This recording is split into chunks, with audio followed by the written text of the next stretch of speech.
LH 직원들의 신도시 투기 의혹을 수사하고 있는 경찰이 LH 전북 본부 등 3곳에 대해서 압수수색을 벌이고 있습니다. 경찰은 지난주에 이어서 오늘 LH 직원 2명을 추가 소환해 조사하고 있는데 이번 주 안으로 전현직 LH 직원 15명을 소환 조사할 것으로 보입니다. 서울시장 보궐선거의 야권 후보 단일화를 위한 여론조사가 진행되면서 오세훈 후보는 경험 있는 장소 선택을, 안철수 후보는 의혹 없는 후보를 택해달라며 경쟁을 벌이고 있습니다. 박영선 더불어민주당 후보는 야권 단일화는 정치적 야합에 불과하다며 평가절하했습니다.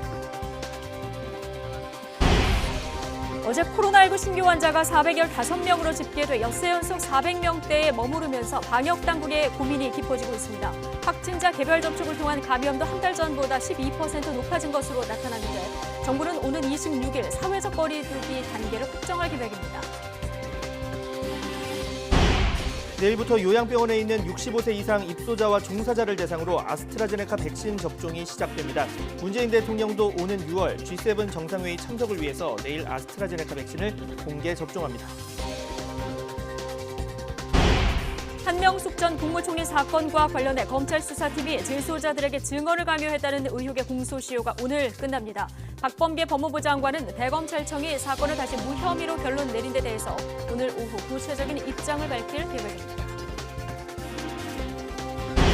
한인 4명을 포함해서 8명이 희생된 애틀랜타 연쇄 총격 사건에 대해서 한국계 배우 산드라우가 아시아인 증오범죄를 멈추라며 거리 시위에 나섰습니다. 한국계 배우 데니얼 데김과 스티븐 연도 청문회 증언과 연대의 뜻을 밝히면서 증오범죄를 규탄하고 있습니다. 시청자 여러분 안녕하십니까? 3월 22일 뉴스앤 이슈 시작합니다. LH 직원들의 신도시 투기 의혹 관련해서 경찰이 LH 전북 지역 본부를 압수수색하고 있습니다. 지난주 금요일 첫 소환 조사에 이어 오늘도 LH 전현직 직원들을 불러 조사하고 있는데요. 자세한 내용 취재기자 연결해서 알아보겠습니다. 홍민기 기자. 네, 경기 남부 경찰청입니다. 네, 경찰이 오늘은 전북 LH에 대한 압수수색에 나섰다고요? 네, 그렇습니다. 오늘 아침 8시부터 시작됐습니다. 전북경찰청이 LH 전북본부 등 3곳을 대상으로 압수수색에 착수했는데요. 이 가운데는 투기 혐의를 받는 수사 대상자의 거주지도 포함된 것으로 알려졌습니다. 앞서 전북경찰청은 경찰청 국가수사본부에서 전달받은 첩보 2건과 자체 수집한 첩보 1건 등 모두 3건에 대해 LH 전현직 직원 3명을 조사해왔습니다. 경찰은 LH 전북본부 직원들이 광명, 시흥 등 3기 신도시의 원정 투기를 나선 것으로 보고 수사해왔는데요. 청와대 자체 조사에서도 투기 의심 사례로 지목된 경호처 직원도 전북 LH 원정 투기 의혹에 연루된 정황이 YTN 취재 결과 드러나기도 했습니다. LH 직원의 동생인 청와대 경호처 4급 과장 A씨는 지난 2017년 9월 광명 노원사동에 가족 3명과 함께 땅 1,900여 제곱미터를 샀는데요. 공동 구매자인 형수가 전북 LH 직원 B씨와 같은 아파트에 거주하는 것으로 확인된 겁니다. 이번 압수수색 역시 청와대 경호처 직원과 가족이 어떤 경위로 노원사동 땅을 매입하게 됐는지 수사하기 위해 관련 자료를 확보하기 위한 것으로 보입니다. 정부 합동조사단은 직원 A씨에 대한 투기 의혹 건을 오늘 오전 경찰 국가수사본부에 수사 의뢰했습니다. 네, 이와 별도로 LH 전현직 직원에 대한 소환 조사도 다시 진행되고 있죠. 네, 그렇습니다. 오늘 오전 9시 20분쯤 LH 현직 직원 1명이 경찰 수사관들과 함께 경기 남부 경찰청에 출석했습니다. 마스크를 쓰고 짙은 남색 모자를 눌러쓴 모습이었는데요. 불법 투기 혐의를 인정하는지, 내부 정보를 이용했는지 등에 대한 취재진 질문에는 아무런 대답을 하지 않았습니다. 이어 10분 뒤 다른 LH 직원 1명도 연이어 경기 남부 경찰청에 출석했습니다. 투기 혐의를 묻는 취재진에게 성실히 조사에 임하겠다는 짧은 말만 남긴 채 조사실 안으로 들어갔습니다. 경찰은 지난 주말 동안 소환 대상자들과 출석 일정을 조율한 것으로 알려졌는데요. 오늘은 부패방지법 혐의를 받는 전 현직 직원 3명을 불러 조사하겠다고 밝혔습니다. 이들이 LH 내부에서 차지했던 지위, 또 신도시 개발 계획이 나온 시점과 토지 구매 시점 등을 비교하는 데에 수사력을 집중할 계획입니다. 지금까지 경기 남부 경찰청에서 전해드렸습니다. LH 직원 등 공직자 부동산 투기 의혹 수사에 관한 YTN 여론조사 결과 응답자 3명 중 2명은 경찰보다 특별검사의 수사가 더 적합하다고 답했습니다. 지역이나 나이대와 관계없이 특검을 더 선호하는 의견이 두드러졌습니다. 김도원 기자의 보도입니다. LH 직원 등 공직자 부동산 투기 의혹을 규명하기 위해 여야는 특별검사제 도입에 원칙적으로 합의했습니다. 합동특별수사본부를 주도하는 경찰은 조직과 인력 규모로 볼 때 특검은 이번 사건에 부적절하다는 입장입니다. 하지만 여론은 특검 선호가 압도적인 것으로 나타났습니다. YTN이 리얼미터에 의뢰해 지난 19일 전국 18세 이상 남녀 500명을 대상으로 조사한 결과 공직자 부동산 투기 의혹은 특검이 수사하는 게 더 적합하다는 의견이 65.2%로 나타났습니다. 경찰 수사가 적합하다는 의견은 26.9%에 그쳤습니다. 지역과 연령에 상관없이 특검 선호 여론이 높았습니다. 이념적 성향과도 큰 관계가 없었습니다. 다만 지지정당별로는 민주당 지지층의 특검 선호 의견이 국민의힘 지지층이나 무당층보다 낮았습니다. 여야가 큰 틀에서 부동산 투기 특검 도입에 합의했지만 실제 출범까지는 넘어야 할 산이 많습니다. 특검의 수사 대상과 기간, 추천 방식 등을 두고 여야의 치열한 줄다리기가 이어질 전망입니다. 이번 조사의 표본 오차는 95% 신뢰 수준에서 플러스 마이너스 4.4%포인트로 자세한 사항은 리얼미터나 중앙선거여론조사 심의위원회 홈페이지를 참고하면 됩니다. YTN 김도원입니다. 한명숙 전 국무총리 사건 재판 과정에서 검찰 수사팀이 재소자들에게 위증을 강요했다는 의혹과 관련해 대검찰청이 무혐의 처분을 유지한 데 대해서 법무부가 오늘 오후 3시에 입장을 밝힙니다. 박범계 장관이 수사 지휘권을 행사하면서 함께 지시한 합동감찰과 관련해서도 구체적인 내용이 담길 전망입니다. 취재기자 연결하겠습니다. 강희경 기자. 네, 대검찰청입니다. 네. 자, 대검은 불기소 처분 유지로 결론을 내서 이미 보고를 했고요. 이를 받아들일지 여부에 대해서 박범계 장관 오후에 공식 입장을 낸다고요? 네, 박범계 법무부 장관은 오늘 오전 출근길에서 대검이 무혐의 처분 유지를 보고한 데 대해 오후에 입장을 발표할 예정이라고 밝혔습니다. 부장회의 절차가 적절했느냐고 보느냐는 질문에는 오후에 그 부분에 대한 판단도 함께 내놓을 예정이라고 전했습니다. 수사 지휘권을 행사한 데 대한 비판에는 최종 판단 전에 어차피 한 번은 거쳐야 할 절차였다고 선을 그었습니다. 직접 들어보겠습니다. 최종 판단 전에 어차피 한 번은 거쳐야 될 절차였습니다.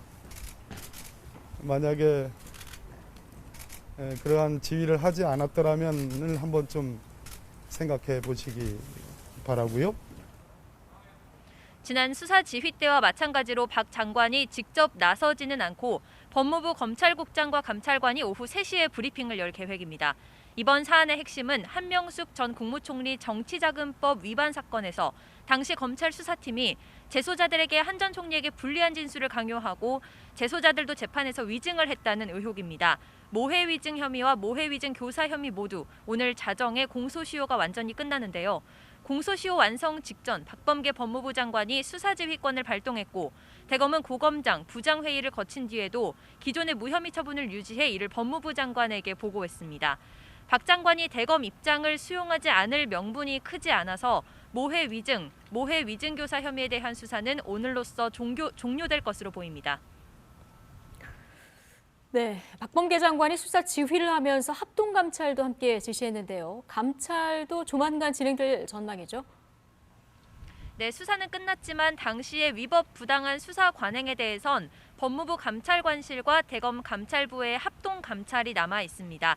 앞서 박 장관은 수사 지휘를 하면서 한 전 총리 사건 수사 당시 사건 관계인에 대한 인권 침해적 수사, 가족과의 불필요한 접촉, 불투명한 사건 관계인 소환 조사 정황 등이 확인됐다며 합동 감찰도 함께 지시했습니다. 법무부는 징계 시효 3년이 이미 지났더라도 감찰 결과 심각한 위법 사실이 확인되면 주의나 경고를 내릴 수 있다고 설명했습니다. 수사지휘권 발동이 무리했다는 비판이 이어지는 상황에서 박 장관이 합동 감찰을 더 강하게 주문할 거란 관측이 나오고 있습니다. 박 장관은 오늘 오후에 합동 감찰이 구체적으로 어떻게 진행될지에 대해서도 입장을 밝힐 예정입니다. 지금까지 대검찰청에서 YTN 강희경입니다. 네, 오세훈 안철수 후보 가운데 누가 야권 단일 후보가 될지를 판가름할 여론조사가 오늘부터 시작됐습니다. 누가 되든 민주당 박영선 후보에게 크게 앞서는 것으로 나타나면서 양측의 신경전도 지금 치열해지고 있는데요. 민주당 박영선 후보와 국민의당 안철수 후보가 오 후보를 협공하는 모양새입니다. 국회 취재기자 연결해 보겠습니다. 김승환 기자. 네, 국회입니다. 네, 자, 야권 단일 후보 선출을 위한 여론조사 시작이 된 거죠? 네, 조사 기간 두 곳에서 모두 3,200명을 대상으로 적합도와 경쟁력을 묻는 여론조사가 오늘 오전부터 시작됐습니다. 표본을 모두 채우면 바로 조사가 끝나는데 표본 수를 고려할 때 이르면 내일 단일 후보가 결정될 수 있습니다. 오세훈, 안철수 두 후보는 오전부터 기자회견을 열었는데요. 오 후보의 내곡동 셀프 특혜 의혹에 대해서 안 후보는 내곡동 문제가 확산하고 있다면서 오 후보를 공격했습니다. 직접 들어보시죠. 내곡동 문제가 확산되고 있습니다. 새로운 사실이 더 밝혀지고 당시 이를 증언하는 사람이 나타나면 야권 후보가 사퇴한 상태에서 선거를 치를 수도 있습니다. 거듭된 내곡동 특혜 의혹에 오 후보는 불쾌한 감정을 드러냈습니다. 오 후보의 말도 함께 들어보시죠. 안철수 후보 캠프에서 의존할 수 있는 유일한 근거랄까요? 그게 이제 민주당이 제기하고 있는 흑색 선전입니다. 거기에 편승하시는 건 사실은 단일화 과정 속에서 바람직하지는 않다고 생각합니다만은 최근 여론조사에서 경쟁력과 적합도 가운데 멀묻더라도 두 후보가 초박빙 양상을 보이는 것으로 나타난 만큼 승부를 예측하기는 쉽지 않습니다. 또 야권 후보로 누가 나서더라도 민주당 박영선 후보에 승리한다는 여론조사 결과가 나오고 있는데요. 오세훈, 안철수 후보 모두 오차 범위를 벗어난 큰 폭으로 박 후보를 앞지르는 것으로 나오고 있는 만큼 단일화 경쟁이 더 치열해지고 있습니다. 여론조사를 의식한 민주당 박영선 후보 측은 공세의 고삐를 당기면서 정책을 발표하는 투트랙 전략을 쓰고 있습니다. 민주당은 내곡동 지구 지정을 몰랐다는 오 후보의 해명에 초점을 맞춰서 사실과 다른 부분이 있다고 강조하고 있는데요. 김태년 원내대표의 발언도 들어보시죠. 오세훈 후보의 거짓 해명을 입증할 자료는 차고 넘쳐납니다. 거짓말로 몇 사람은 속일 수 있어도 모든 국민은 속일 수 없습니다. 이런 가운데 박 후보는 정책 공약을 내세우며 서울시 자치구를 잇따라 돌면서 민심을 훑고 있습니다. 어제 강남 3구를 방문한 데 이어서 오늘은 광진구를 시작으로 성동구와 중구를 방문하면서 지역 맞춤형 공약을 발표합니다. 네, 본격 선거운동이 시작되기 전에 3월 임시국회를 마무리해야 하는 국회도 분주해졌죠. 오늘 추경 예산안 심사가 있다고요? 네, 오늘 10시부터 국회 예산결산위원회 추경심사 소위에서는 4차 재난지원금 지급을 위한 심사가 시작됐습니다.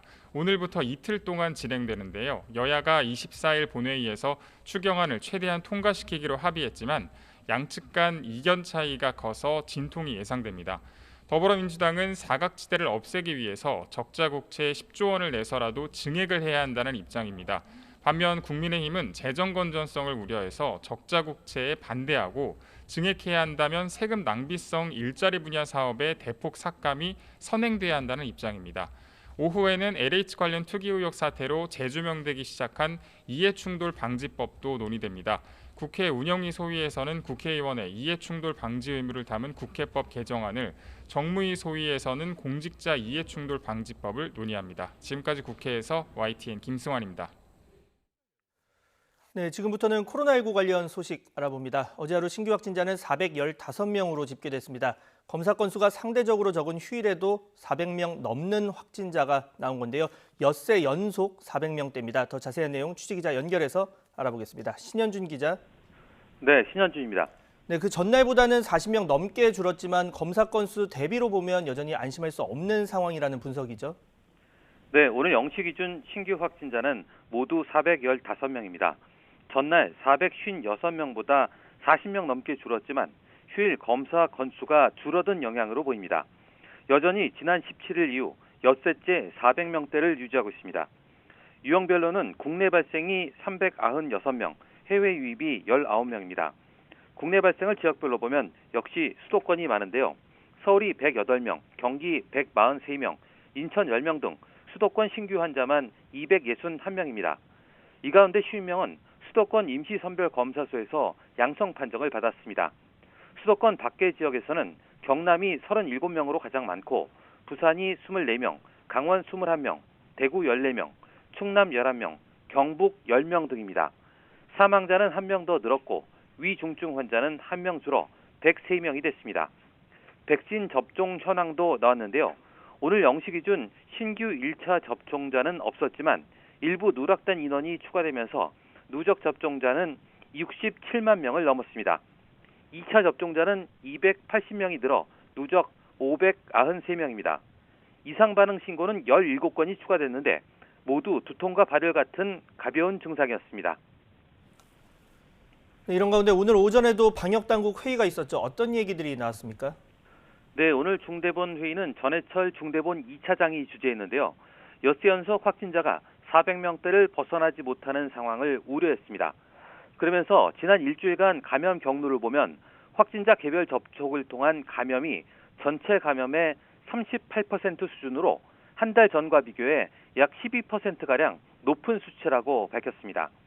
이어 사적 모임 줄이기 등 생활 속 방역의 중요성이 어느 때보다 절실한 시점이라고 강조했습니다. 전 2차장은 예방접종을 시작한 지 25일째인 어제까지 우선 접종 대상자의 85%가 접종을 마쳤고 지난주 토요일부터 화이자 백신 2차 접종을 통해 총 593명에 대한 접종이 이뤄졌다고 설명했습니다. 이어 모레부터는 4개 권역별 예방접종센터에서 2차 접종이 시작되고 다음 달 1일부터는 75세 이상 어르신 364만 명에 대한 화이자 백신 접종이 일제히 시작된다며 지역 예방접종센터를 4월 말까지 267개로 확대, 속도감 있는 접종이 이뤄지도록 하겠다고 덧붙였습니다. 지금까지 사회부에서 YTN 신현주입니다. 내일부터 요양병원에 있는 65세 이상 입소자와 종사자를 대상으로도 아스트라제네카 백신 접종이 시작됩니다. 일부에서 나오고 있는 안전성 논란과 관련해서 정부는 문제가 없다고 결론을 내리고 오늘 오후 구체적인 검토 결과를 발표할 예정인데요. 자세한 내용 현장 취재기자 연결해서 알아보겠습니다. 김우준 기자. 네, 경기도 부천시에 있는 요양병원 안에 나와 있습니다. 네, 기존과 달리 내일부터는 65세 이상 어르신들을 상대로도 백신 접종이 시작됩니다. 그것도 준비에 한창이죠? 네, 그렇습니다. 제가 나와 있는 곳은 본관 원무과 앞입니다. 제 뒤로 보게 되면 관계자들이 내일 백신 접종 대상자, 보호자들에게 직접 전화를 걸면서 유의사항과 백신 접종 상황에 대해서 안내하는 모습을 볼 수 있습니다.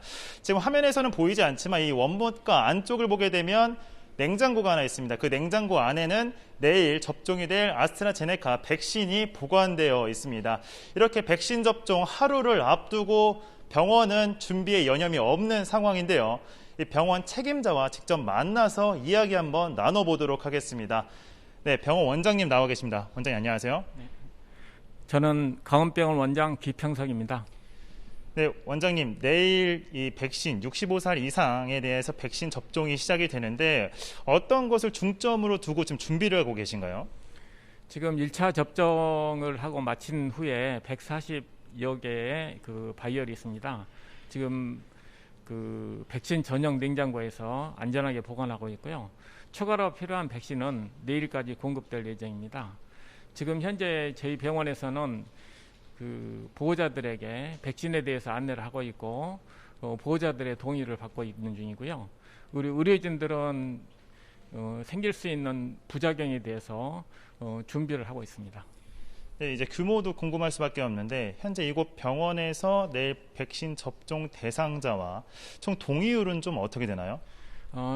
저희 병원의 접종 대상자는 268명입니다. 지금 동의율은 90%를 넘어서고 있는데요. 아마 지금 그 부작용에 대한 우려 때문에 상당히 동의를 이렇게 미루고 계시는 상황입니다. 아마 이렇게 부작용이 없다는 게 조금 더 확정이 이렇게 확립이 되면 아마 동의율이 좀 더 올라갈 수 있지 않을까 그런 생각을 하고 있습니다. 네, 앞서 이제 65세 미만에 대한 대상자들도 아스트라제네카 백신 접종이 시작이 됐습니다. 예, 앞서 말씀하신 것처럼 부작용에 대한 일각의 우려도 좀 있는데요. 현장 반응은 좀 어땠나요? 대부분 부작용이 젊은 분들한테 주로 많이 생기었습니다. 그리고 나이 드신 분들은 오히려 부작용이 좀 적은 편이었었거든요. 그래서 아마 부작용, 그리고 그 부작용이란 게 아주 단기간에 하루나 이틀 정도의 부작용이어서 대부분 그 과정이 지나고 나면 백신 접종에 대해서 매우 만족하고 있습니다. 네, 원장님 감사합니다. 네, 이번 백신 접종 대상자는 전국 요양병원과 요양시설 관계자 65살 이상 관계자 37만 6천여 명입니다. 정부가 정한 아스트라제네카 백신 접종 간격은 10주입니다. 따라서 내일부터 맞게 되는 접종 대상자들은 3개월 뒤인 6월 달 첫째 주부터 다시 2차 접종을 시작하게 됩니다. 네, 백신의 안전한 관리와 또 이 충분한 안내에 각별한 신경을 쓰고 있다는 말까지 들어봤고, 자, 그런데 이 아스트라제네카 백신의 안전성과 관련해서 일부 우려가 있습니다. 정부가 오늘 오후에 검토 결과를 발표하는데 문제가 없다, 이런 결론을 내렸죠. 네, 그렇습니다. 앞서 정부는 65살 이상 고령층과 관련해서는 이 집단 감염에 대한 우려가 높고 사망률도 높기 때문에 우선 접종 대상자로 분류를 했었습니다. 하지만 아스트라제네카 백신의 효과를 판단하는 자료가 부족하다는 이유로 접종을 잠시 보류했었는데요. 이런 가운데 최근 아스트라제네카와 관련해 피가 응고대 덩어리가 만들어지는 이른바 혈전 우려가 나왔습니다. 정부 당국은 국민 불안을 충분히 감안하고 안정성에 대해 시간을 가지고 거듭 검토를 했습니다. 그 결과 문제가 없다는 명확한 결론을 내렸습니다. 정부는 유럽의약품청도 아스트라제네카 백신 접종과 혈전 생성은 연관성이 없다고 봤고, 세계보건기구 백신 접종 권고 사항과 국내외 이상 반응 사례를 면밀하게 검토했다고 설명했습니다. 정세균 총리는 아스트라제네카 불신을 완전히 종식하는 차원으로 오늘 오후에 백신 안정성에 대한 구체적인 검토 결과를 발표를 합니다. 현재까지 1차 백신 접종을 마친 사람은 65만 명이 넘어섰고, 이 가운데 90% 정도인 60만여 명이 아스트라제네카 백신을 맞았습니다. 지금까지 경기도 부천시에 있는 요양병원 안에서 YTN 김우준입니다. 백신 공급을 둘러싸고 유럽연합 EU와 영국 사이 갈등에 대한 우려가 커지고 있는데요. EU가 다른 유럽 국가에서 만든 아스트라제네카 백신의 영국 수출을 봉쇄한다는 방침을 굳힌 것으로 보입니다. 영국은 이렇게 한번 벽을 세우기 시작하면 EU뿐 아니라 다른 나라도 백신을 구하기 어려워질 것이라고 경고했습니다. 김원배 기자가 보도합니다. 블룸버그 통신은 익명의 유럽연합 EU 당국자를 인용해 EU가 유럽에서 생산된 아스트라제네카의 코로나19 백신을 영국에 수출하지 않을 것이라고 보도했습니다. 이 당국자는 EU에서 생산된 모든 아스트라제네카 백신은 유럽 내에서만 사용될 것이라고 전했습니다. 로이터 통신도 익명의 당국자를 인용해 EU가 네덜란드 공장에서 생산된 아스트라제네카 백신을 수출하라는 영국의 요구를 거절했다고 보도했습니다. 네덜란드 레이든에 있는 이 공장은 할릭스라는 하청업체가 운영하는 곳으로 아스트라제네카가 EU와 영국에 공급하는 백신을 생산하는 곳입니다. EU 당국자는 로이터 통신에 영국은 네덜란드의 할릭스 공장에서 생산된 원료 의약품을 자국으로 보내야 한다고 주장하고 있지만 그렇게 되진 않을 것이라고 말했습니다. 이어 할릭스가 생산한 백신 물량은 EU로 가야 한다고 덧붙였습니다. 이런 가운데 벤 월러스 영국 국방장관은 현지 시각 21일 EU가 코로나19 백신의 영국 수출을 차단하면 EU의 국제적 평판에 흠이 갈 것이라고 경고했습니다. All of us recognise the importance of international law and upholding contract law around the world. I mean, the European Union will know that the rest of the world is looking at the Commission about how it conducts itself on this. And if 월러스 장관은 또 백신 제조 공정에 벽을 세우면 EU 시민뿐 아니라 다른 나라에서도 백신을 구하기 어려워질 것이라고 주장했습니다. YTN 김원배입니다. 요즘 주차 공간 많이 부족합니다. 그러다 보니 많은 아파트 단지에서는 차량 번호를 등록한 입주민만 들어올 수 있게 무인 주차 시스템을 마련했죠. 그런데 외부인이 입주민의 차량 번호판을 그것도 종이로 복제했는데도 시스템은 전혀 거르지 못했습니다. 해당 업체는 문제를 인정하고 보완을 약속했습니다. 박희재 기자가 단독 보도합니다. 아파트 지하 주차장에 차량이 들어서자 차단기가 열립니다. 잠시 뒤 차량에서 내린 남성이 번호판에서 뭔가를 떼어낸 뒤 자리를 뜹니다. 알고 보니 입주민의 차량 번호판을 종이로 몰래 복제해 자기 차에 붙여놓은 겁니다. 40대 남성 A씨는 외부인 출입이 제한된 이 아파트 주차장을 이런 식으로 한 달 가까이 썼습니다. 열차를 타고 출퇴근하는데 아파트가 타는 곳과 가깝다는 게 이유였습니다. 1월 중순부터 2월 10일까지 우리가 확인하니까 7번인데 그 부분이 맞는지 안 맞는지는. 문제는 차량 번호를 인식하는 무인 주차 시스템이 종이와 실제 번호판을 구분하지 못한다는 점입니다. 취재진은 해당 아파트와 같은 업체의 무인 주차 관제 시스템을 이용하는 시설에서 종이 번호판으로 통행이 가능한지 시험해봤습니다. 일반 종이에 인쇄한 시설 소속 차량 번호판입니다. 외부 차량에 부착해 주차장 출입을 시도해보겠습니다. 주차 관제 카메라에 접근하니 곧바로 차단기가 올라갑니다.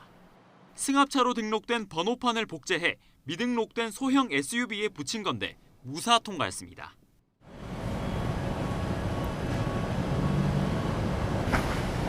보이는 것처럼 이 무인 주차 관제 시스템은 출입 차량과는 관계없는 가짜 번호판을 인식했습니다. 이 종이 한 장으로 무인 주차장 보안에 구멍이 뚫린 셈입니다.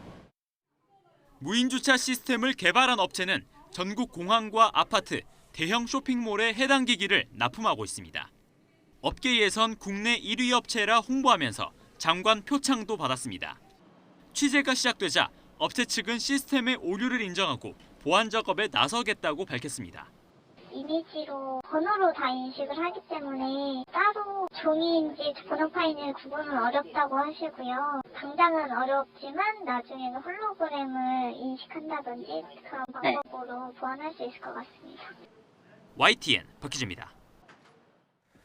네, 조금 전 보신 건 아파트 단지의 일이지만 만약 보안에 민감한 국가 주요 기관에 이런 식으로 침입할 수 있다면 더 큰 문제가 생기겠죠. 국가 중요 시설인 정부 서울청사와 경찰청에도 이 가짜 종이 번호판으로 들어갈 수 있는지 취재진이 직접 실험을 해봤는데요. 결과는 무사 통과였습니다. 박희재 기자가 연속해서 보도합니다.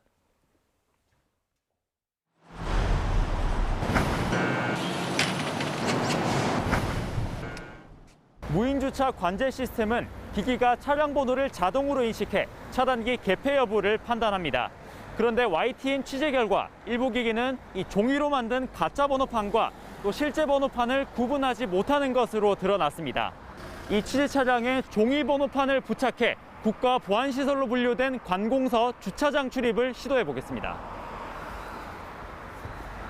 먼저 경찰청 청사, 국가 중요 시설 가운데 두 번째로 높은 나급 시설로 분류돼 있습니다. 정문에 경찰 4명이 서 있고 그 뒤로 무인 주차 관제 시스템이 설치돼 있습니다. 종이로 만든 가짜 번호판을 부착한 뒤 진입을 시도하자 이내 차단기가 올라갑니다. 등록된 차량 번호랑 같다 보니 그대로 인식한 겁니다. 등록 차량은 나오네. 이번엔 정부 서울청사, 청와대, 국방부와 같은 각급 시설로 분류된 곳입니다. 무인 관제 시스템과 함께 정문 앞에 직원들이 배치돼 있습니다. 번호판은 청사에 등록된 차량 번호를 베낀 걸 달았습니다. 전광판에 등록 차량 알림이 뜨고 직원들은 정문을 열어줍니다. 별도 신원 확인 절차는 없습니다. 취재진은 청사 입구에서 곧바로 나와 종이 번호판을 달았다는 사실을 알렸습니다. 가짜 번호판으로 인식을 했는데 이게 원래 이 차량이 아니에요. 청사 방호 담당자는 차량 번호 인식 시스템에 오류가 있다는 사실을 처음 알게 됐다고 말했습니다. YTN 취재를 계기로 전국에 있는 모든 청사 출입구의 보안 상태를 점검하기로 했습니다. 기본은 차량에 있기로 하는데 이제 그와 동시에 공무원 같은 경우에 공무원증 이거를 같이 확인한다는 거죠. 보안 전문가들은 현재 상용화된 차량 번호 인식 시스템은 가짜 번호판을 골라내기 힘들다고 지적합니다. 단순히 번호만 인식하기 때문이라는 겁니다. 영상이 들어오면 바로 거기서 이미 학습돼서 알고 있는 번호판을 찾아내고 패턴을 보고서 인식을 하는 거죠. 1이면 그냥 이렇게 길게 나눠져 있고 8이면 뭐 동그라미가 2개가 있고. 지난해 기준 전국에 신고된 무인 주차장은 모두 2만 3천여 곳. 기술적 허점이 확인된 만큼 보안 대책이 시급한 상황입니다. YTN 박희재입니다. 한인 등 아시아계 여성 6명을 포함해서 모두 8명이 희생된 미국 애틀랜타 연쇄 총격 사건을 계기로 한국계 스타들이 증오범죄 규탄의 목소리를 높이고 있습니다. 샌드라 오와 데니얼 데김 등 미국 할리우드에서 활약 중인 스타들은 거리 연설과 청문회 증언 등을 통해서 목소리를 높였습니다. 김진호 기자의 보도입니다. 골든글로브 TV 드라마 부문 여우주연상을 수상한 샌드라 오가 거리에서 확성기를 잡았습니다. 아시아인에 대한 증오를 멈춰라를 주제로 열린 집회에 참석해 거리 연설을 했습니다. I am proud to be Asian. I want to hear you say, I am proud to be Asian. I belong here. 샌드라오는 인스타그램에도 글을 올려 애틀랜타 총격 사건과 인종차별 폭력에 희생된 모든 사람에게 애도의 뜻을 전했습니다. 샌드라오와 함께 할리우드에서 활약 중인 한국계 배우 데니얼 대 김은 지난 18일 미 의회 청문회에 증인으로 출석했습니다. 데니얼 대 김은 애틀랜타 공격이 증오범죄가 아니라는 주장을 통렬히 비판했습니다. These are three places all that had an association with Asian people. If this were a synagogue or a black church and someone shot up those places, would we really be asking whether this is a hate crime or not? And would we really have the burden of proof? 그는 또 샌드라오의 거리 연설 등을 리트윗하며 증오 범죄에 대한 인식 확산에 적극 나서고 있습니다. 영화 미나리로 아카데미 나무주연상 후보에 오른 스티븐 연은 트위터에 증오 범죄를 비판하는 조 바이든 대통령의 발언과 아시아계 피해자들을 돕는 사이트 주소를 공유하며 연대의 뜻을 밝혔습니다. 애틀랜타에서 태어나고 자란 한국계 가수 에릭 남은 미국 시사잡지 타임 기고문을 통해 애틀랜타 총기 난사에 인종적 동기가 없다고 가정하는 것은 그 자체로 인종차별적이라며 이제는 우리의 목소리를 들어달라고 당부했습니다. YTN 김진호입니다.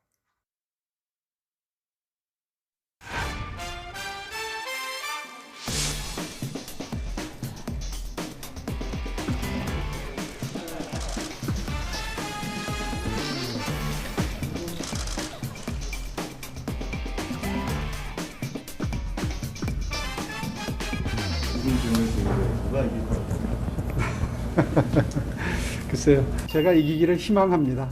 저를 단일 후보로 뽑아주신다면 최선을 다해서 꼭 승리로 보답하겠습니다.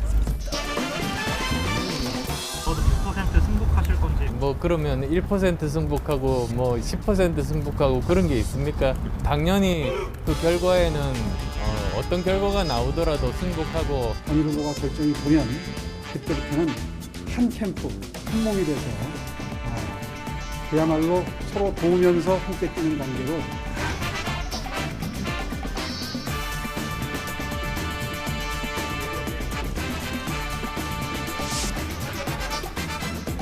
여론조사하고는 느낌이 많이 다릅니다. 명함을 들여서 말씀을 나눠보면 70% 이상 분들이 굉장히 호의적으로 참내라고 사표하겠다고 그렇게 답변을 해주셨고 10% 정도 분들이 저는 뭐 이렇게 의사표시를 하시는 분도 있어요. 뒤에 보이는 저 아파트가 들어선 땅이 바로 오세훈 후보 일가가 소유하고 있던 그린벨트 부지입니다. 본래 약속대로 후보직에서 사퇴해야 합니까 안 합니까? 정계 은퇴를 해야 됩니까 안 해야 됩니까?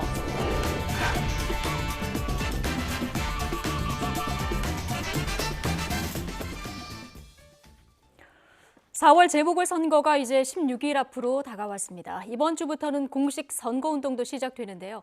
지난 금요일 양보 배틀을 벌였던 오세훈, 안철수 두 후보는 단일화 협상을 마무리 지으면서 이틀간의 여론조사에 들어갔습니다. 최근 여권에 불리한 여론조사가 발표되면서 박영선 후보 역시 발등에 불이 떨어진 상황인데요. 상황을 뒤집을 반전카드 16일 안에 찾을 수 있을까요? 자, 오늘의 정치권 소식 현근택 더불어민주당 전 상근 부대변인 그리고 이준석 국민의힘 전 최고위원 두 분과 이야기 나눠보겠습니다. 어서 오십시오. 안녕하세요. 예, 안녕하십니까. 오세훈, 안철수 두 사람의 단일화 협상 주말에 마무리됐고요. 지금 100% 무선조사에 적합도와 경쟁력을 절반씩 반영하는 여론조사 이미 돌아가고 있습니다. 자, 오늘 오전에 두 후보 모두 자신을 밀어달라면서 입장을 밝혔는데요. 이 내용 먼저 듣고 오시죠. 야권 후보 단일화라는 역사적인 첫걸음을 떼도 이것이 결코 서울시장 선거 승리의 보증수표가 될 수는 없습니다. 지금 우리가 경계해야 할 것은 누가 야권 후보가 돼도 이긴다는 안일한 생각입니다. 이번 보궐선거는 보궐선거이기 때문에 조직 선거의 양상을 띠게 될 것입니다. 그렇다면 이런 금권 선거와 조직적 공세에 맞서 승리할 수 있는 야권 단일 후보는 과연 누가 되어야 하겠습니까? 판단 기준은 간단합니다. 수많은 여론조사에서 증명되었듯이 박영선 후보와 1대1 대결에서 더 크게 이기는 제가 대선에서도 야권이 승리하게 해줄 수 있는 유일한 후보입니다. 저는 야권 지지층을 20대, 30대, 중도층, 무당층까지 확장시켜 대선에서도 야당 후보를 찍게 해서 정권 교체를 가능하게 할 유일한 후보라는 점을 말씀드리고 싶습니다. 여러분께서 마음을 여셔야 야권의 영역을 중도로까지 획기적으로 확장하고 한국 정치 대전환을 주도적으로 이끌어낼 수 있습니다. 네. 서로 내가 단일 후보가 돼야 되는 이유에 대해서 오늘 아침에 한 얘기를 좀 듣고 오셨습니다. 이준석 전 최고위원께 먼저 여쭙겠습니다. 뭐 양보 배틀까지 가면서 결국 주말에 단일화 합의는 이뤄냈습니다. 이 정도면 아름다운 단일화라고 평가하고 계십니까? 결국 그 양보했다는 내용을 보면은 서로 양보하겠다 천명했지만은 주요 쟁점 사안이었던 유무선 비율이 있어가지고 오세훈 후보가 대폭 양보한 어쨌든 100% 무선 조사로 결론 나지 않았습니까? 양보하겠다는 말은 다 같이 했지만은 누가 더 양보했는지는 아마 보고 있는 국민들이 아실 거다 이렇게 판단하고요. 오늘 저 이제 서로 나온 멘트 중에서 뒤에 저희가 소개했지만 안철수 후보는 오세훈 후보의 내곡동 땅에 대해 가지고 네거티브를 하는 상황이 발생했습니다. 저는 단일화의 정신을 이야기하고 또 오늘 오후에 두 후보가 만나기로 예정되어 있는 것을 알고 있는데 그걸 앞두고 아무리 다급하다고 해도 네거티브가 나오면서 이게 단일화가 좀 좋게 마무리되는가 싶었는데 좀 아쉬운 측면이 생긴 것 같습니다. 아, 그렇군요. 그러니까 오세훈 후보 내곡동 땅 이 의혹 관련해서 민주당과 협공하는 모양새가 된 거는 단일화한 상황이 좀 적합하지 않다. 아니, 민주당이 때리는 거야. 저희한테 아무리 때려도 예. 저희가 그러려니 할 수 있는데 단일화의 대상인 상대 안 후보가 그 오세훈 후보의 내곡동 땅 문제를 거론하면서 오늘 아침에 네거티브를 하는 그런 상황은 저희로서는 상당히 용납하기 어려워서 사실 오세훈 후보에게도 저희 캠프 내에서 강하게 반응해야 된다라는 얘기가 나왔지만은 오세훈 후보는 단일화 분위기 깨고 싶지 않다라는 취지에서 그냥 온건하게 맞은 것 같은데 이건 좀 도리가 아니다. 제가 물론 한 캠프에 소속된 입장이긴 하지만은 지적하고 싶습니다. 예, 결국 뭐 유권자들이 다 보고 판단을 하실 텐데요. 그러니까 의혹이 없는 후보가 돼야 된다는 주장도 있고요. 오세훈 후보 같은 경우는 경험 있는 장수를 뽑아야 된다. 그리고 조직력이냐 중도 확장성이냐 뭐 여러 가지 이유를 들었거든요. 현근택 대변인 보시기에 여론, 특히 중도 표심에 가장 큰 영향을 미치는 부분은 어떤 부분이라고 보십니까? 제가 보기에는 아마 물론 뭐 이준석 최고가 얘기했는데 예. 안철수 대표를 끌어안을 생각이 별로 없는 것 같아요. 그러니까 결국은 이게 단일화 과정에도 보면 험한 말들이 많이 나왔잖아요. 그렇죠. 뭐 정신 나간 사람 얘기까지 나와서 또 뭐 부인 얘기까지 하고요. 어찌 보면 약간 넘지 말아야 될 선을 넘은 거거든요. 예. 저는 아마 물론 조사는 어떻게 뭐 결과는 모르겠습니다만 아마 주말에 했으면 안철수 대표가 조금 유리했겠죠. 젊은 사람들이 아무래도 받았을 테니까. 근데 이게 결국은 평일날 이루어지게 됐잖아요. 그런 부분은 안철수 대표가 조금 불리한 것 같고 그래도 어쨌든 무선 100%는 조금 유리한 면이 있는 것 같은데 저는 아마 지금 조사 기관마다 차이가 나고 있잖아요. 조금씩 뭐 비중이 있어서 뭐 지금 뚜껑은 까봐야 알 거다라고 보는데 결국 아마 이 결과가 나왔을 때 과연 김종인 대표나 비대위원장이나 아니면 안철수 대표 사이에 그런 문제들을 풀 수 있느냐. 저는 뭐 그게 지금 그렇게 썩 쉽지는 않은 것 같아요. 그러니까 서로 우리 배척할 가능성도 있다고 봅니다. 단일화가 된 이후도 문제다. 예. 여론조사 2개 기관이 하는 거죠. 예, 그리고 3,200명이 대상인 거고요. 이러면 표본을 다 채우면 이제 조사가 끝나는 겁니까? 그렇죠. 그래서 저희가 일반적으로 여론조사 기관 전문가들의 말을 들어서 보통 오늘 첫날에 여론조사 거의 다 끝날 것이다. 왜냐하면 안심번호라는 걸 취득해서 저희가 하는 조사이기 때문에 보통 여론조사 이제 할 때는 그냥 010 아무거나 걸어가지고 뭐 서울 사십니까, 대구 사십니까 물어보거든요. 그런데 이건 다 서울에 사는 것이 확실한 번호들만 물어보는 상황입니다. 그렇기 때문에 시간이 좀 단축되고 응답률도 높을 것이다 이렇게 생각하는데요.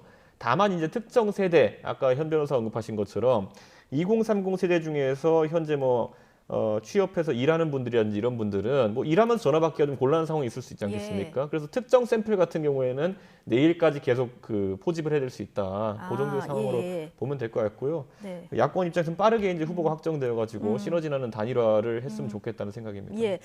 주말에 공중파 3사의 가상 여론조사 결과가 있는데 이걸 좀 보시면 적합도를 물은 질문에 오세훈 후보가 34.4 그리고 안철수 후보가 34.3 뭐 거의 의미가 없는 수치고요. 경쟁력을 묻는 질문에는 오세훈 후보가 39 그리고 안철수 후보가 37.3 정말 초박빙 양상을 보이고 있는데 실제 오늘 내일 여론조사를 하고 결과를 봤을 때 정말 초접전이라서 소수점 이하까지 팽팽하게 결과가 나오면 또다시 분란이 있을 가능성은 전혀 사실 없습니까? 이 여론조사를 통한 단일화라는 것이 굉장히 공정해 보이지만 사실 지금 나온 수치라는 거는 어제자로 보면 무선 100% 지금 하고 있는 규칙과 동일한데 그 사실 저 1.7% 또는 0.1%의 격차라고 하는 것은 저희가 오차범위라고 보통 이야기하지 않습니까? 통계적으로 의미가 없는 그런 차이입니다. 그렇기 때문에 이 단일화로 누가 결정나더라도 둘 다 유능한 사람이라는 것이고 또 반대로 또 그러면 단일화에 대한 시비가 이어질 수 있는 것이거든요. 그렇기 때문에 그래서 처음에 원래 단일화를 위해 가지고 뭐 선거인단 제도라든지 좀 다른 제도를 활용하자라는 얘기가 나왔지만은 어쨌든 오세훈 후보가 조기에 어쨌든 100% 여론조사로 결정하자라고 동의해 준 것이기 때문에 저는 뭐 이게 룰인 만큼의 아까 말했던 건 통계적으로는 유의미한 차이가 아니라 할지라도 한쪽이 승복하는 자세를 보인다면은 무리 없는 단일화가 될 거로 보입니다. 조금이라도 정말 아주 작게라도 이기는 쪽으로 여기서 이제 분란이 없을 것이다 이렇게 보시는 건데 정말 이렇게 팽팽한 접전인 상황에서 여론조사로 단일화 후보를 결정하는 거 어떻게 보십니까? 이게 굉장히 문제가 많죠. 거의 어찌 보면 복걸복입니다. 지금 말씀처럼 여론조사는 사실은 표본을 어떻게 하는가에 따라 가지고 달라져요. 근데 보통 이제 1,000명 하니까 이제 조금 불안하니까 1,600명으로 한 건데 그렇다고 이렇게 달라지진 않거든요. 왜냐하면 우리가 선거 여러분 보시면 알겠지만 여론조사하고 달리 나오는 경우가 많거든요. 실제로 여론조사의 선거 결과가. 근데 또 다른 방법이 또 없어요. 예를 들어 지금 말처럼 뭐 배심원단 이렇게 한다 그러면 배심원을 누가 뽑을 거냐 이거 갖고 또 싸우는 거거든요. 예를 들어 당에서 뽑는다 그러면 그 당 사람들이 들어간다 문제가 되고. 그래서 제가 보기에는 근데 뭐 다른 방법이 있을까 싶은 생각에 그렇다고 뭐 가위바위보 할 수 없는 것이고요. 그러니까 이게 뭐 지금 모든 정치권의 문제라고 보는데 그 전에도 계속 그랬거든요. 여론조사로 과연 단일화하는 게 맞느냐 이게 있는데 어쨌든 지금까지 그렇게 해왔습니다. 그 당내에서도 마찬가지예요. 당내에서 뭐 당대표를 뽑거나 대권 후보를 뽑을 때도 여론조사 반영, 그다음에 당내 의견 반영 이렇게 하는데 지금 추세가 물론 우리 당은 5대5로 가는 추세도 있지만 갈수록 보면 여론조사 비율을 더 높이는 비율이에요. 어찌 보면 기존의 당원들보다. 그러니까 제가 보기 이거 좀 생각해 볼 필요가 있다라고 생각합니다. 그리고 저희가 이제 아까 말했던 그 샘플을 잡을 때 보통 주민등록 인구 비율로 잡거든요. 그런데 실제 투표를 하게 되면은 나오는 투표율이라는 것은 상대적으로 고령층이 더 투표를 많이 하고 젊은 층이 투표를 적게 합니다. 보통 이런 것에서 실제 투표 결과와 이 샘플 간에 이제 그 격차가 나오는 것이거든요. 실제 투표장으로 가는 연령층은 좀 차이가 있기 때문에. 그렇죠. 그리고 이번에는 사전 투표가 서울과 부산에서만 진행되기 때문에 서울 분들 중에 부산에 출장 가신 분들이나 이런 분들은 사전 투표에 참여할 수 있지만은 서울 분들 중에 예를 들어 광주나 대구에 출장 가신 분들 같은 경우에는 투표를 하러 이제 서울에 올라오지 않는 한 투표권이 적용이 안 되는데 이런 식으로 주거지를 이탈하는 젊은층 같은 경우에는 투표권의 기회가 박탈된다는 것 등 여러 가지 면에서 지금 여론조사와 실제 투표와의 그 괴리가 좀 생길 가능성이 있습니다. 그렇죠. 근데 뭐 두 분 모두 다 내가 통 큰 양보하겠다 이렇게 선언하는 사람이 없는 이상은 뭐 방법이 없습니다. 이제 여론조사를 그래서 이렇게 진행을 할 텐데 어쨌든 여론조사는 이미 돌아가고 있고요. 지금 진보 대 보수 진영 간 크게 1대1 구도로 선거가 이제 치러지게 될 텐데 1대1 구도를 가정한 주말 여론조사 결과들을 좀 보겠습니다. 먼저 지상파 3사, KBS, MBC, SBS 여론조사 결과를 보면 오세훈 후보와 박영선 후보 이 두 후보 간의 격차를 보면은 오세훈 후보가 47, 박영선 후보 이 그래픽 아니고요.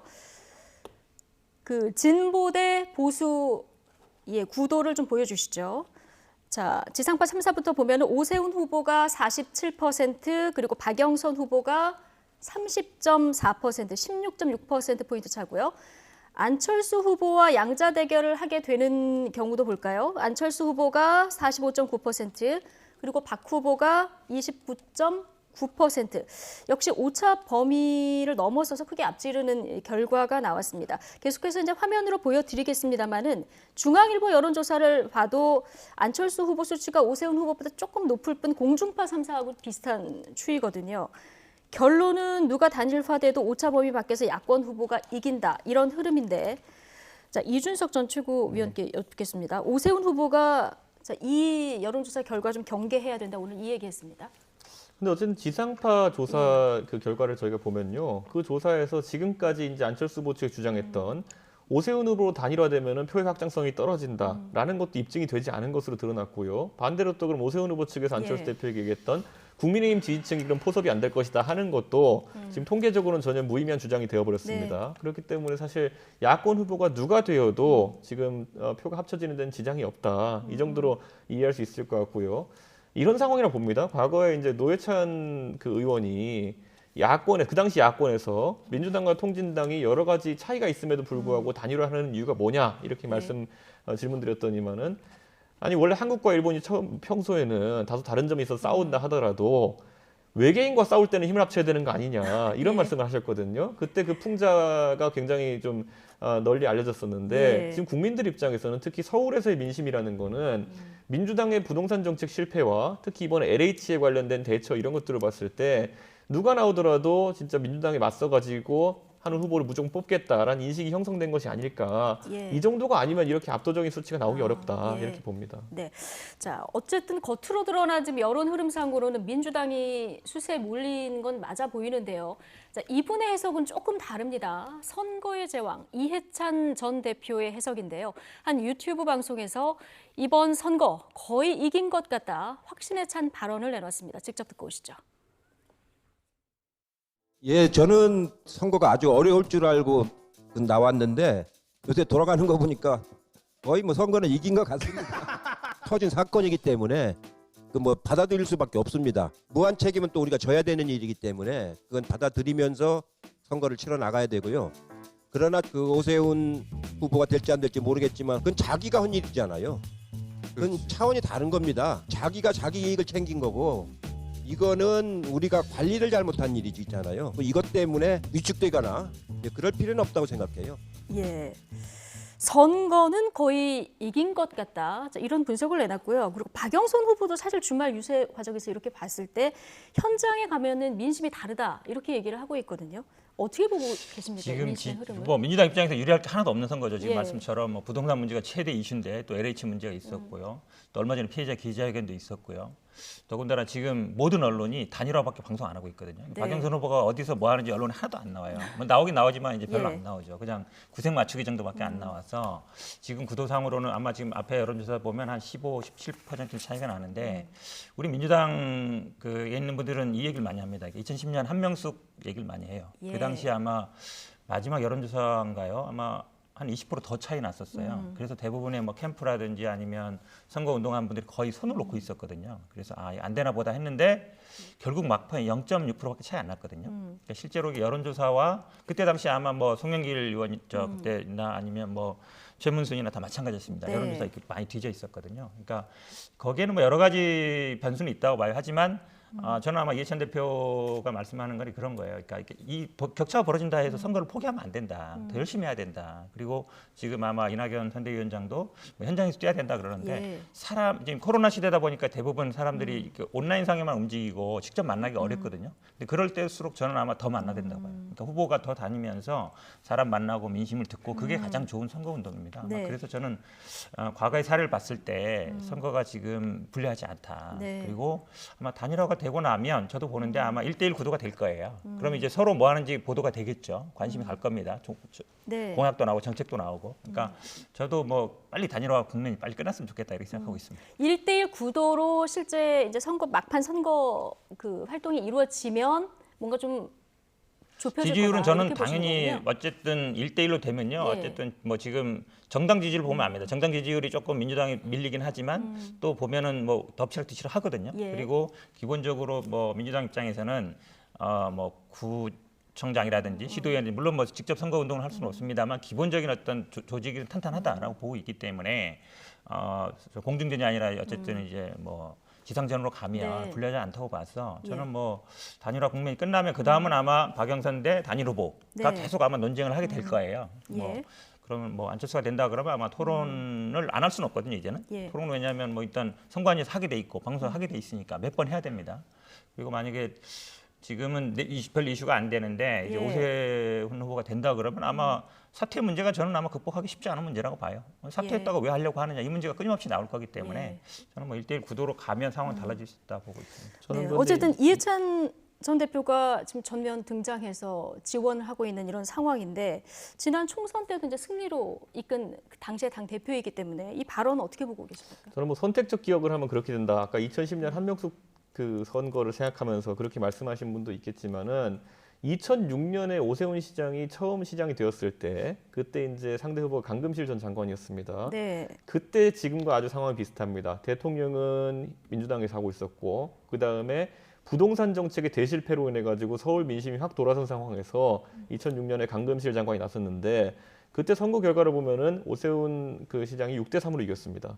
사실상 그렇기 때문에 몰패를 했던 기억이거든요. 그렇기 때문에 저는 이번에도 대통령은 민주당이고 그리고 서울 민심이 부동산 때문에 완전히 돌아선 그런 여론조사들이 나오고 있는 상황 속에서 지금 부산보다 서울이 저희 지지율이 높습니다. 이런 경우를 참 십몇 년 만에 처음 겪어보는 것 같은데 전 이런 상황 속에서 여권이 지금 몰패하는 위기, 왜냐하면 그때도 보면요 몰패 분위기가 되다 보니까 지지자들도 당원도 투표를 거의 포기했습니다. 그러다 보니까 평소에 나올 수 있는 지지율보다 더 안 나온 거거든요.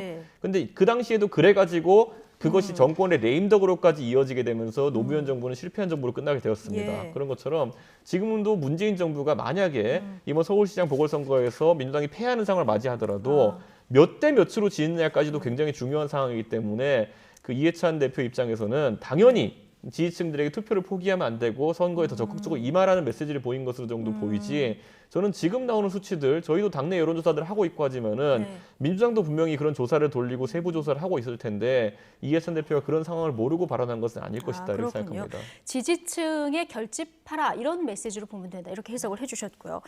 선거가 좀 코앞이다 보니까 각 후보 간의 네거티브 설전도 점점 뜨거워지고 있습니다. 민주당은 국민의힘 오세훈 서울시장 후보의 이른바 내곡동 땅 셀프 보상 의혹을 집중 공략하고 있고요. 국민의힘은 박 후보가 최근 발표한 서울시민 1인당 10만 원 보편 지원금 지급 공약을 비판하고 나섰는데요. 함께 듣고 오시겠습니다. 내곡동 땅 투기 의혹에 대한 오세훈 후보의 거짓 변명과는 다른 진실들이 속속 드러나고 있습니다. 2007년 당시 오세훈 서울시장이 내곡지구 현장을 시찰한 사실이 밝혀졌습니다. 그런데 오세훈 후보는 내곡지구 개발이 국장 정결 사항이라 몰랐다고 합니다. 시장이 직접 현장 실차까지 하고도 몰랐다고 발뺌하는 것은 그야말로 손바닥으로 하늘을 가리는 격입니다. 공약의 탈을 쓴 사실상 담례이자 매표 행위인 것입니다. 선관위는 박 후보가 당선되어야 10만 원을 받을 수 있다는 생각에 유권자들이 그를 찍지 않을 것이라고 장담할 수 있겠습니까? 이런 공약을 빙자한 유사 담례 행위, 유사 매표 행위를 허용한다면 앞으로 대통령 선거부터 시군구 의원 선거까지 당선 후 유권자들에게 일괄 현금 지원에 대한 약속을 하게 될 것입니다. 네. 오세훈 후보는 이게 곰탕 흑색 선전이다 이렇게 주장을 하고 있는데요. 민주당 이 부분에 관해서 공세가 좀 거센 상황입니다. 김태년 원내대표 발언 앞서 듣고 오셨지만 서초구 의회가 이 내곡지구 반대 결의안 채택할 정도로 당시에 이게 뜨거운 이슈였다는 거예요. 그래서 오세훈 당시 시장도 내곡지구를 시찰했다 이런 이제 얘기가 있었고요. 오늘 그리고 경향신문에서 하나 보도가 있었는데요. 당시 주택국장이 이제 오세훈 시장이 이 부분 관련해서 언급한 게 회의록에 남아있다 이런 보도가 있었는데요. 민주당에서 자 가장 문제가 있다고 보는 부분은 어떤 부분입니까? 제가 보기엔요. 알았느냐 몰랐느냐보다는 예. 시장이 영향력을 행사했느냐 부분도 중요해요. 왜냐하면 어제 지금 뉴스에 나왔습니다만 거기서 딱 끝났거든요. 지구 지정이. 그 밖은 안 됐고 거긴 들어갔어요. 근데 거기 어쨌든 시찰도 가고 지금 말씀처럼 처음에는 이제 2006년에 뭐 노무현 정부 때 지정했다 그랬는데 그게 아닌 게 드러났잖아요. 근데 그 당시 굉장히 주민들도 반대하고 의회도 반대했어요. 예. 반대했는데 지정이 됐단 말이죠. 그런 거라면 뭔가 영향력을 행사한 거 아니냐. 쉽게 얘기하면 내 땅을 내 스스로 지정한 거 아니냐. 물론 네. 법적으로 당연히 국토부가 하게 돼 있지만 서울시에서 요청을 해야 되거든요. 그러니까 원래 되기로 했던 게 자연스럽게 되면 그냥 규정대로 가는 거예요. 근데 주민도 반대하고 의회도 반대하는데 지정한다. 네. 그거는 뭔가 영향력을 행사하는 거잖아요. 하필이면 또 거기서 딱 끝났어요. 그 바깥은 지금도 안 됐어요. 수용이 안 됐고 그 안에 들어갔죠. 그러니까 예. 그린벨트 땅이라는 거는 이런 식으로 주택지구로 지정돼서 수용되는 방법 말고는 매가 굉장히 어렵습니다. 그래서 두 가지 얘기했죠. 본인이 어쨌든 다른 증언이 나오면 사퇴하겠다. 그다음에 더 중요한 거는 이익을 보면 정기 은퇴했다 그랬어요. 예. 근데 본인 생각엔 아마 시세가 뭐 한 300만 원 넘었는데 270만 원에 수용됐으니까 이익 본 게 아니다 이렇게 생각하는 것 같은데 그게 아니죠. 지금 표현 나오는 것처럼 기준 시가가 한 몇 년 만에 한 3-4배 올랐습니다. 그리고 그에 따라서 보상도 늘어갔거든요. 그럼 실제로 다른 땅들은 그 옆에 있는 땅은 팔리지도 않았어요. 네. 지금까지. 근데 본인은 어쨌든 수용이 됐잖아요. 그럼 이익을 본 거거든요. 그러니까 이익 본 거를 반드시 시세대로 못 팔았기 때문에 이익이다. 그렇게 보는 건 제가 보기에 틀렸다고 본다 그러면 예. 제가 보기에는 이익 본 게 맞다. 어쨌든 지구에 들어갔고 수용됐으니까. 그럼 저는 정계 은퇴하는 게 맞다라고 예. 보고 있어요. 아까 이준석 전 최고위원 지적해준 대로 안철수 후보도 만약에 증언이 뭐 사실이라고 하면 야권 후보가 사퇴한 상태에서 선거를 치를 수도 있다. 자, 이런 부분을 또 언급하기도 했는데, 자, 오세훈 후보의 반론을 좀 들어보겠습니다. 우선 안철수 후보가 그렇게 다시 네거티브를 한 것에 대해서는 다시 한번 지적하겠지만은 단일화 여론조사가 돌아가는 시점에 굉장히 부적절하다 이렇게 보고요. 단일화 정신을 지금 훼손시키는 그런 행위다 이렇게 규정하고 있습니다. 그리고 이 땅 문제에 대해 가지고 민주당이 처음에 의혹을 제기할 때부터 본인들이 이 의혹이 커지지 않을 거라는 걸 알고 있었기 때문에 언급한 걸 살펴보면은 36억이라는 얘기를 했습니다. 네. 그런데 이게 지금 자세히 살펴보면요. 1970년에 오세훈 시장의 네. 처가에서 상속이 일어나는 땅입니다. 공동 상속을 받은 거죠? 그렇죠. 그리고 1970년도에? 오세훈 예. 시장의 그 처가 그 부인분이 그 당시 8살이었습니다. 예. 8살에 이제 상속받은 땅인데 상속 지분이 8분의 1이었습니다. 그렇기 때문에 실제로 오세훈 시장 부부에게 이 상속된 것은 뭐 그게 8살 때였고 결혼하기도 전이었지만 어쨌든 4억 원 정도에 해당한다 이렇게 지금 보고 있는데 그게 그럼 시세 차익을 얼마나 받겠느냐? 세금 내고 이렇게 하면 시세 차익 본 것이 거의 없다라는 것이 이제 저희 주장인 것이고 예. 기본적으로 이건 투기의 성격도 아닙니다. 아까 말했던 건 상속이기 때문에 또 한 가지 지적할 것은 아까 2006년도에 노무현 정부의 건교부에 지정된 일이 없다 그러셨는데 예. 지정이 공람까지 갔습니다. 건교부의 지정이 공람이 갔는데 공람 절차에서 아까 말했던 것처럼 주민 반발, 환경부 반발 등으로 인해 가지고 최종 지정이 되지 않은 것뿐입니다. 예. 그러다가 이제 나중에 어차피 또 임대주택을 짓고 보금자리 주택을 짓는 과정 중에서 또 적절한 창을 찾다가 그 땅이 들어간 것인데 자, 아까 현근택 부대변인께서 결국에는 그 땅이 지정되는 데 영향을 미쳤냐라는 것인데 처음부터 끝까지 그 땅은 계속 그 경계 조정이 있는 상황 속에서 안에 들어 있었습니다. 네. 그렇기 때문에 여기서 오히려 영향을 미치는 행위라고 하면은 그 땅을 빼는 행위가 영향을 미치는 행위입니다. 우리가 잘 알지만은 어떤 땅이 수용되고 나면요. 수용되고 옆에 있는 땅이 가장 가치가 큽니다. 예. 예를 들어 공항을 짓는다 해도요. 제주도 제2공항 짓는다 했을 때 누가 투기를 가장 많이 했다고 나왔습니까? 공항 예정지 옆에 땅 산 사람들이 가장 투기를 세게 한 것이거든요. 거기다 이건 투기도 아니고 상속이기 때문에 상속받은 토지를 빼달라고 하는 것도 오히려 그게 그 권한 남용이 될 수 있기 때문에 그럼 정확히 민주당 입장에서는 그런 상황에서 어떤 행동을 취했어야 된다는 하는 것인지 그게 주장이 명확하지 않거든요. 예. 땅을 뺐어야 되는 겁니까? 제가 빠갈게요. 신도시 같은 경우에는요. 인접지역 투자하는 게 맞아요. 왜냐하면 거기서 장사도 할 수 있고 뭘 할 수 있거든요. 그린벨트는 아까 제가 말씀드린 것처럼 들어가지 않으면 농사 짓는 것밖에 없어요. 해제가 되느냐 마느냐가. 그렇죠. 예. 그 안에 들어가서 수용이 되는 방법이 거의 유일하게 이 부동산을 활용하는 방법이에요. 예. 그렇기 때문에 근데 지금 오세훈 후보가 처음에는 뭐 2006년에 지정했다 그랬다가 나중에는 뭐 몰랐다, 뭐 국장 전결했다 그러는데 지금 나오는 거 보면 시의회에서 그렇게 직접은 아니지만 들었으니까 아니 이렇게 아파트 성역값 짓지 말고 잘 지어라 얘기를 왜 했겠습니까? 그 지구 지가는 거 알았을 거 아닙니까? 지금 뭐 개인 지분 저도 사실은 이걸 알고 샀다고 생각하지는 않아요. 근데 핵심적인 거는 그 지구 지정되는 걸 그러면 몰랐느냐? 본인이 뭐 지분이 몇 번인지 모르지만 예. 어쨌든 처가 땅에 30매덕이나 보상될 수 있는 동인데 이게 과연 지구 지정 들어가는 걸 모르겠어요. 시차까지 갔던 사람이 재산이 몇천억 됩니까? 예. 등록하는 거 보니까 그 정도 안 돼요. 그러면 제가 보기에 이거를 뭐 그 당시에 본인이 몰랐다 이렇게 발뺌할 게 아니라 정치인의 도덕성이 중요합니다. 그리고 지금 두 가지 얘기했어요. 제가 앞에 얘기한 이익을 본 거죠. 왜 이익을 안 본 겁니까? 이익 보면 정계 은퇴한다 그랬잖아요. 근데 이익 제가 보기엔 봤어요. 누가 봐도. 아니 근데 자꾸 이제 여권에서 제기하는 뭐 이제 의혹들을 보면은 이번에 나왔던 회의록도 보면 이거잖아요.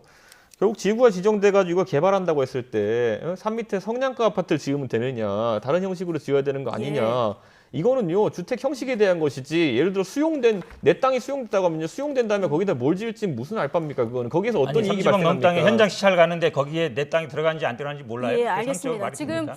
아마 오세훈 후보로 단일화가 된다고 하면 이 부분은 선거 끝날 때까지 계속 이제 공방이 주고 받아질 이럴 분위기인데요. 자, 박영선 후보 공약도 좀 얘기를 해야 되니까요. 자, 박영선 후보는 서울 시민 1인당 10만 원 보편 재난지원금 지급을 이제 걸었습니다.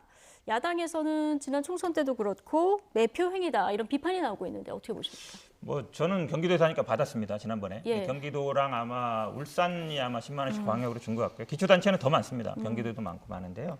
저는 오히려 서울 시민들이 역차별 받은 거 아닌가 싶어요. 그때 당시에도 보면 주변을 보면 경기도 살아 좋겠다 이런 얘기 많았거든요. 저는 아마 오히려 안 주는 게 더 이상하다. 예. 다른 지역은 다 줬는데 그래서 이거를 뭐 선거 국면이기 때문에 이거를 뭐 매표행위다 비판할 얘기는 아니라고 보고 있습니다. 기본적으로요 초등학교나 중학교 때 반장 선거하면 이런 거 많이 합니다. 예, 왜냐 초등학교 때 반장이 누가 뽑히는지에 따라서 내 삶이 크게 달라집니까? 그게 없으니까 차별화하는 공약이 뭡니까? 내가 반장 되면 햄버거 돌릴게 이런 거 아닙니까? 햄버거 피자 돌리겠다는 공약이 성행하는 선거가 반장 선거의 이유가 크게 삶을 바꾸지 못한다는 확신이 있기 때문에 유권자도 거기 현혹되는 거겠죠. 저는요 이 공약 내가지고 10만 원으로 삶이 바뀐다고 생각하는 서울시민이 많다면 성공할 것이고 10만 원보다 더 중차대한 문제, 예를 들어 주택 공급 이슈라든지 이거 10만 원 받고 내 집이 안 생겨가지고 전셋값을 1억 더 내면 그게 무슨 이득입니까? 지금 이거는 서울 시민들의 삶을 박영선 후보가 10만 원 이상 바꿀 자신이 없다는 걸 얘기하는 것이거든요. 이 공약 꼭 심판받을 겁니다. 지금 이렇게 10만 원 주고 지난번에 몇십만 원 주고 나중에 전셋값 1억씩 올려버리면은 그게 무슨 정책입니까? 병 주고 약 주고지. 예, 알겠습니다. 어쨌든 야권 단일화 과정에서 박영선 후보의 이 행보가 조금 묻힌다 이런 얘기 앞서 해주셨는데 어쨌든 이 재난지원금 포함해서 여러 가지 정책 공약들을 지금 내놓고 있는 이런 상황까지 저희가 전해드렸고요. 자, 여권 입장에서는 계속 얘기가 나오고 있습니다만은 LH발 땅 투기 의혹이 크게 발목을 잡는 이런 어려운 선거를 좀 치르고 있는 상황인데 지금 대통령 지지율 그리고 정당 지지율도 여당 지지율이 지금 집권 이후 가장 나쁜 이런 수치가 나온 이런 상황입니다. 자, 이걸 어떻게 보시는지와 그리고 앞서 그 LH 특히 의혹 관련해서 이해찬 전 대표가 오세훈 전 시장의 내곡동은 본인이 한 일이고 이 LH 관리는 관리를 잘못한 일이다. 이런 얘기를 했거든요. 자칫 이런 발언들이 더 기름을 붓지는 않을지 좀 우려의 목소리도 나오는데요. 쉽게 얘기하면 뭐 부하들만 책임 있고 상관은 책임 없는 거 아니냐 이 말씀하시는 것 같은데 뭐 저는 그런 건 아니라고 보고요. 아마 예. 지금 이제 특권 관련해서도 얘기할 것 같은데 저는 기본적으로 이게 어느 한 시기의 문제, 하는 정부의 문제라고 아니라고 봐요. 그러니까 특검도 저는 아마 만약에 한다 그러면 개인적인 의견입니다만 공소시효 들어있는 건 다 해야 된다. 네. 예를 들어 공소시효가 보통 5년, 7년, 10년이거든요. 뭐 더 오래도 긴 것도 있습니다만 아마 10년이 맥시멈 같은데 네. 그러면 10년 내에 들어오는 거는 만약에 공소시효가 있는데 이거는 만약에 전 정부 거니까 수사하지 말아야 된다. 그렇게 할 수는 예. 없는 거거든요. 그래서 저는 뭐 수사는 다 해야 된다고 보고 저는 뭐 지금 야당 얘기처럼 뭐 청와대뿐만 아니라 고위직, 하위직 특히 지방이 더 심합니다. 네. 지방 뭐 하위직 공무원들이라든지 아니면 뭐 예를 들어서 지방의회 의원들이라든지 저는 뭐 다 포함시켜야 된다. 다만 이 문제가 이 수사 시기 문제는 있는 것 같아요. 왜냐하면 수사를 아마 야당은 최대한 늦게까지 뭐 1년 이렇게 끌고 갈 것 같은데 네. 그러게 되면 아마 대선까지 영향을 미치거든요. 그러면 저는 안 된다고 예. 보여서 어느 정도 대선 영향이 보통 아마 대선 후보들이 저희 당 같은 경우는 8, 9월이고 아마 야당 같은 경우에는 한 12월 정도인 것 같은데 네. 그 대선 후보들이 선출하는 전까지는 끝내야 된다. 그래야만 이게 대선 국면에 영향을 미치지 않거든요. 지금 YTN과 리얼미터가 그 현안 조사를 하나 한 게 있는데요. LH 투기 의혹 수사 누가 하는 것이 좋냐. 국민들 의견을 들었더니 특별검사가 하는 게 좋다가 65.2%고요. 경찰이 지금처럼 하는 게 좋다가 26.9%. 자, 이런 결과가 나왔습니다. 어쨌든 지금 국회 차원에서 여야가 특검 큰 틀에는 합의를 한 상황 아니겠습니까? 근데 강론으로 들어가면 지금 견해차가 꽤 있어요. 지금 말씀하신 대로 특검의 기한을 언제까지로 할 것인가 이 부분도 있고 여당은 과거 정부까지 다 하고 LCT 의혹까지 하자 이런 입장인 거고요. 지금 야권은 전국으로 조사를 하고 또 청와대까지 하자 이런 입장 아니겠습니까? 이제 곧 실무 협상 할 텐데 뭐 다 포함하면 안 돼. 뭐 어차피 소위 말하는 돈 되는 땅이라고 하면 예. 보통 수도권 일대에 위치한 경우 많고요. 수도권 지방자치단체당의 거의 한 80~90%를 민주당이 하고 있습니다. 그렇기 때문에 뭐 확대하는 거는 전 찬성입니다.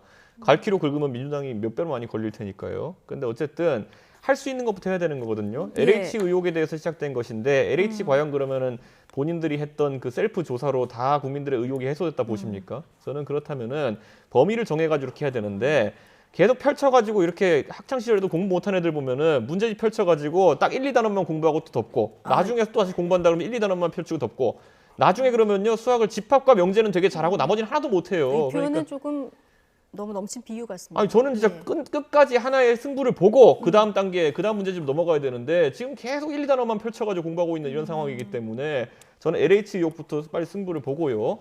그리고 광명시흥 신도시에 대해 가지고 이미 다른 여론조사에 보면은 국민들이 진짜 이거는 투기꾼들을 박멸하기 위해서라도 이 3기 신도시 중에 광명시흥 신도시 특히 빨리 취소해라 이런 얘기를 하고 있는데 이런 것도 선택적으로 듣습니다. 예. 그렇기 때문에 저는 빨리 투기꾼들이 이익 보지 못하게 이런 어떤 광명시흥 신도시 취소부터 빨리 결정해라 이렇게 말씀드리고 싶습니다. 중요한 얘기 한 것 같은데요. 아마 이제 수도권의 3기 신도시 물론 말씀처럼 뭐 민주당 지지자 대장이 많기는 하지만 사실 이거 수도권 문제가 아니에요. 지금 나오는 얘기도 보면 전국적으로 나오고 있거든요. 특히 지방도 많이 나오고 있어서 한 지역이라든지 아니면 3기 신도시 문제만 제한해서는 안 된다라고 봐요. 왜냐하면 지역적인 문제가 굉장히 큽니다. 그리고 사실 신도시 문제만이 아니에요. 저희 있는 용인 같은 경우는 SK 하이닉스 들어온데 공무원들이 땅 사도 문제 되는 거거든요. 실제로 그러니까 민간이 개발하는데도 그렇게 수용을 받을 수 있기 때문에 실제로 또 거기에다 땅을 사는 사람들이 있습니다. 그렇기 때문에 이게 신도시 문제만이 아니고 또 수도권만의 문제가 아니다. 거기서 제한해서는 안 된다고 봅니다. 네. 자, 이 뭐 여야 간에 아주 작은 부분까지 합의가 이루어질지 좀 지켜봐야 되는데 민주당에서는 박형준 부산시장 후보가 LCT 아파트에 사는 부분, 이 부분에 대해서 이제 의혹을 계속 제기하고 계신데 어쨌든 LCT 개발도 특검 도입하자 이런 주장이신 거죠.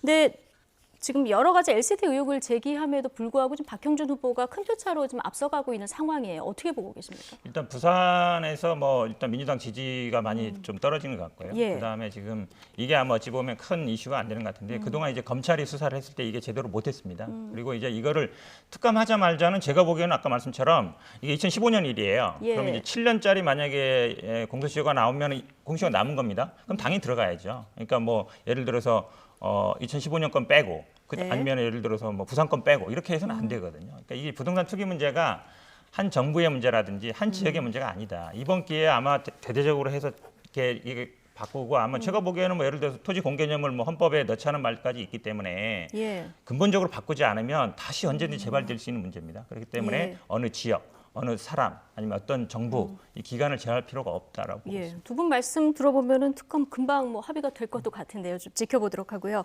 마지막으로 이 부분 좀 짚어보겠습니다. 한명숙 전 총리 사건 관련해서 당시 수사검사가 재소자에게 위증을 강요한 혐의가 있는지 지난주에 박범계 법무부 장관이 대검 부장회의에서 기소 여부를 다시 논의해봐라 수사 지휘권을 발동했죠. 결국 대검 부장의 고검장들까지 모여서 끝장 토론을 하고 표결까지 했는데요. 결론은 압도적인 불기소로 모아졌습니다. 박범계 장관 오늘 아침 출근길에 오후에 입장을 밝히겠다 이렇게 얘기했습니다. 여야 의견까지 같이 듣고 오시겠습니다.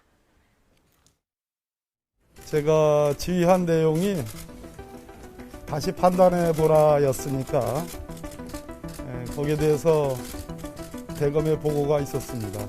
그래서 오후에 입장을 낼 예정입니다. 최종 판단 전에 어차피 한 번은 거쳐야 될 절차였습니다. 만약에 그러한 지휘를 하지 않았더라면 한번 좀 생각해 보시기 바라고요. 세상에 이런 법무부 장관이 어디 있습니까? 그러니까 자기 식구 감싸기 위해서 변호인 활동하고 있으니 빨리 사표 내고 한명숙 변호인을 활동하시라고 말씀드리고 싶습니다. 그야말로 검찰 제 식구 감싸기의 결정판이다. 이거는 쉽게 얘기하면 검찰은 아무리 잘못해도 잘못된 게 없다라고 하는 검찰은 성역이고 치해법권지대라고 하는 검찰 제 식구 감싸기에 아주 전형을 보여준 이런 사건입니다. 이래서 검찰개혁이 필요한 겁니다. 자, 여야의 상반된 입장까지 듣고 오셨는데요.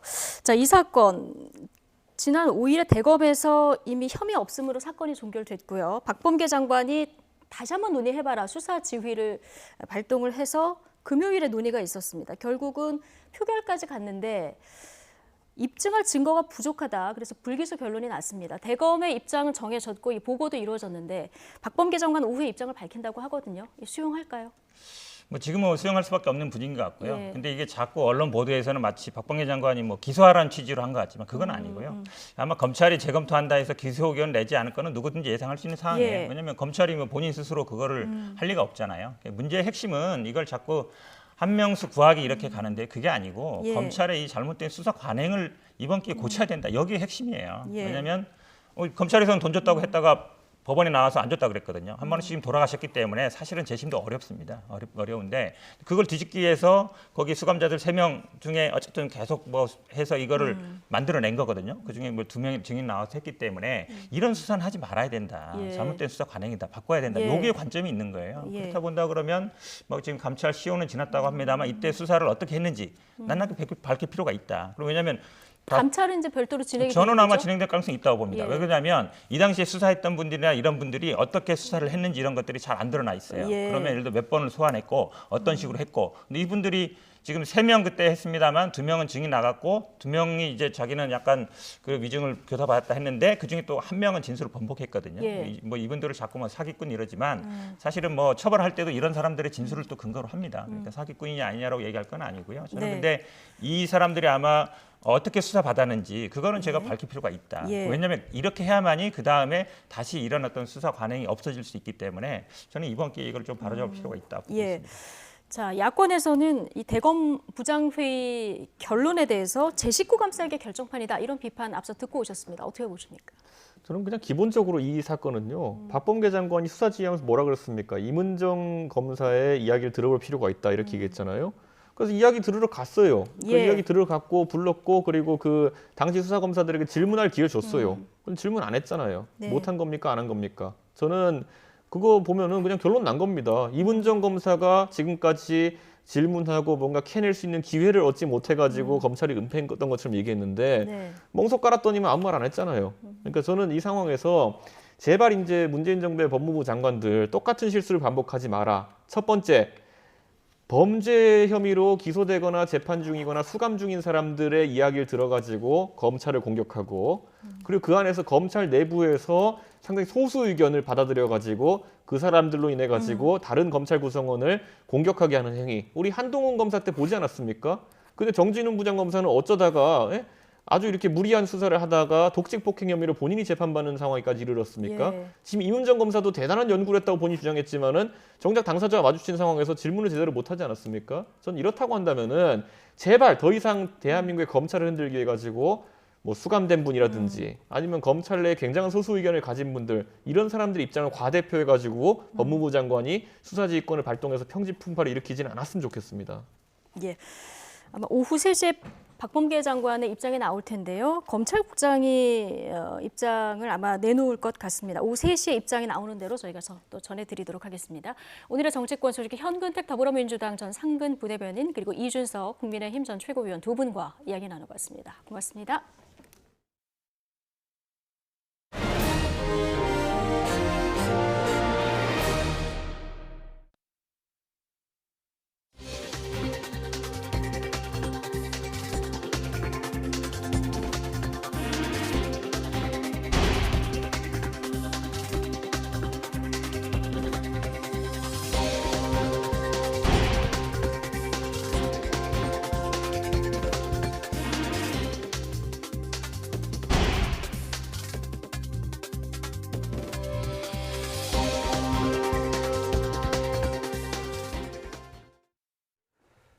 코로나19 신규 확진자가 엿새째 400명대를 기록했습니다. 주말 검사 건수가 줄어들었지만 산발적 집단 감염이 계속되면서 확산세가 이어지고 있습니다. 중앙방역대책본부는 오늘 0시 기준 국내 확진자가 415명 추가돼 누적 99,075명이라고 밝혔습니다. 지역 발생은 396명으로 이 가운데 수도권에서만 261명이 확진 판정을 받았습니다. 네, 코로나19 확진자가 연일 400명대로 안정되지 않으면서 다음 주 적용될 사회적 거리두기 단계를 오는 26일에 정하기로 했습니다. 중앙재난안전대책본부는 비수도권에서 집단 감염이 발생하면서 전체적인 환자 수 증가가 있었다며 지난 8주 동안 이런 정체 상황이 계속되고 있다고 평가했습니다. 아직 확산 추이를 정확히 평가하기 어려워 이번 주 환자 규모를 주시한 뒤 금요일인 26일에 거리두기 단계 조정을 여부를 결정할 계획이라고 밝혔습니다. 코로나19로 작년에 이어서 올해도 여의도 봄꽃을 현장에서 보기는 쉽지 않을 전망입니다. 다음 달 1일부터 12일까지 국회의사당 뒤편 봄꽃길 서강대교 남단부터 국회의원회관 사거리까지 1.7km 구간이 전면 통제됩니다. 다만 사전 신청 뒤 추첨을 거친 약 3,500명은 현장에서 봄꽃을 볼 수 있습니다. 네, 요즘 유럽과 남미 국가들은 코로나19 변이 바이러스로 인한 3차 대유행 때문에 골머리를 앓고 있습니다. 브라질이 변이 바이러스로 사실상 통제 불능 상태에 빠진 가운데 자국의 피해뿐 아니라 전 세계에도 향후 큰 위험 요인이 될 거란 우려도 나오고 있습니다. 강성옥 기자가 보도합니다. 브라질의 유명 휴양도시 리우데자네이루의 해변 출입이 다시 통제됐습니다. 인구 2억 1,400만 명.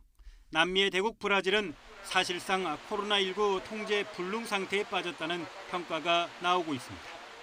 Agora é o momento de ficar em casa. A gente tem uma nova variante do vírus, que é a variante P1, que está circulando na cidade, está circulando intensamente.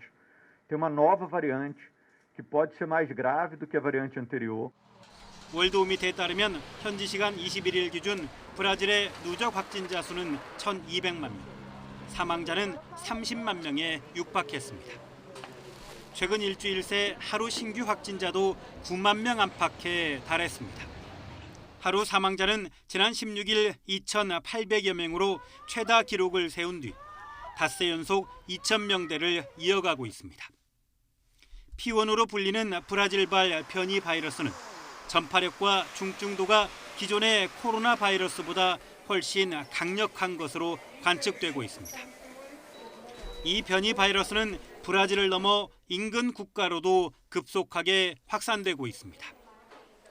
남미 13개 국가 가운데 아르헨티나, 페루, 칠레 등 7개 국가에서 변이 바이러스가 확인됐습니다. 브라질 정부의 코로나19 통제 능력에 대한 불신이 커지면서 남미 인접국들은 브라질과 협의 없이 국경 봉쇄 등 일방적으로 방역 조치를 강화하고 있습니다.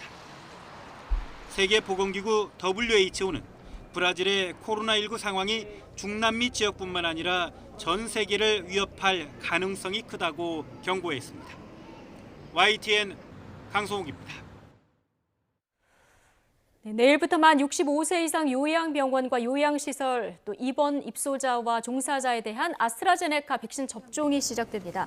대상은 37만 7천 명으로 요양병원은 내일부터, 요양시설은 30일부터입니다. 요양병원에서는 상근의사가 이해진한 뒤 자체적으로 접종하고 요양시설은 보건소 접종팀이 시설을 방문하거나 접종 대상자가 직접 보건소를 방문해 접종을 진행합니다. 문재인 대통령 내외도 내일 아스트라제네카 백신을 공개 접종합니다. 이번 대통령 부부의 예방접종은 오는 6월 영국에서 열리는 G7 정상회의 참석을 위한 것으로 순방 필수 인력인 청와대 일부 직원들도 함께 백신을 맞게 됩니다. 앞서 청와대는 문 대통령의 백신 접종은 일각에서 제기되는 아스트라제네카 안전성과 효과성 논란을 불식시키고 솔선수범하겠다는 의미를 담고 있다고 설명했습니다. 네, 마스크가 생활 필수품이 된 지 오래입니다. 그런데 이 마스크 필터가 플라스틱으로 만들어져서 환경 오염을 일으킨다는 사실 아는 분들 많지 않습니다. 이와 관련해서 국내 연구진이 숨쉬기 편할 뿐 아니라 100% 자체 분해되는 마스크 필터를 개발했습니다. 이혜리 기자의 보도입니다. 서울 여의도 한강공원입니다. 숲풀 사이사이로 버려진 마스크를 어렵지 않게 찾아볼 수 있습니다. 거의 한 일주일에 한 5-6개는 무조건 쓰니까 확실히 늘긴 늘었어요.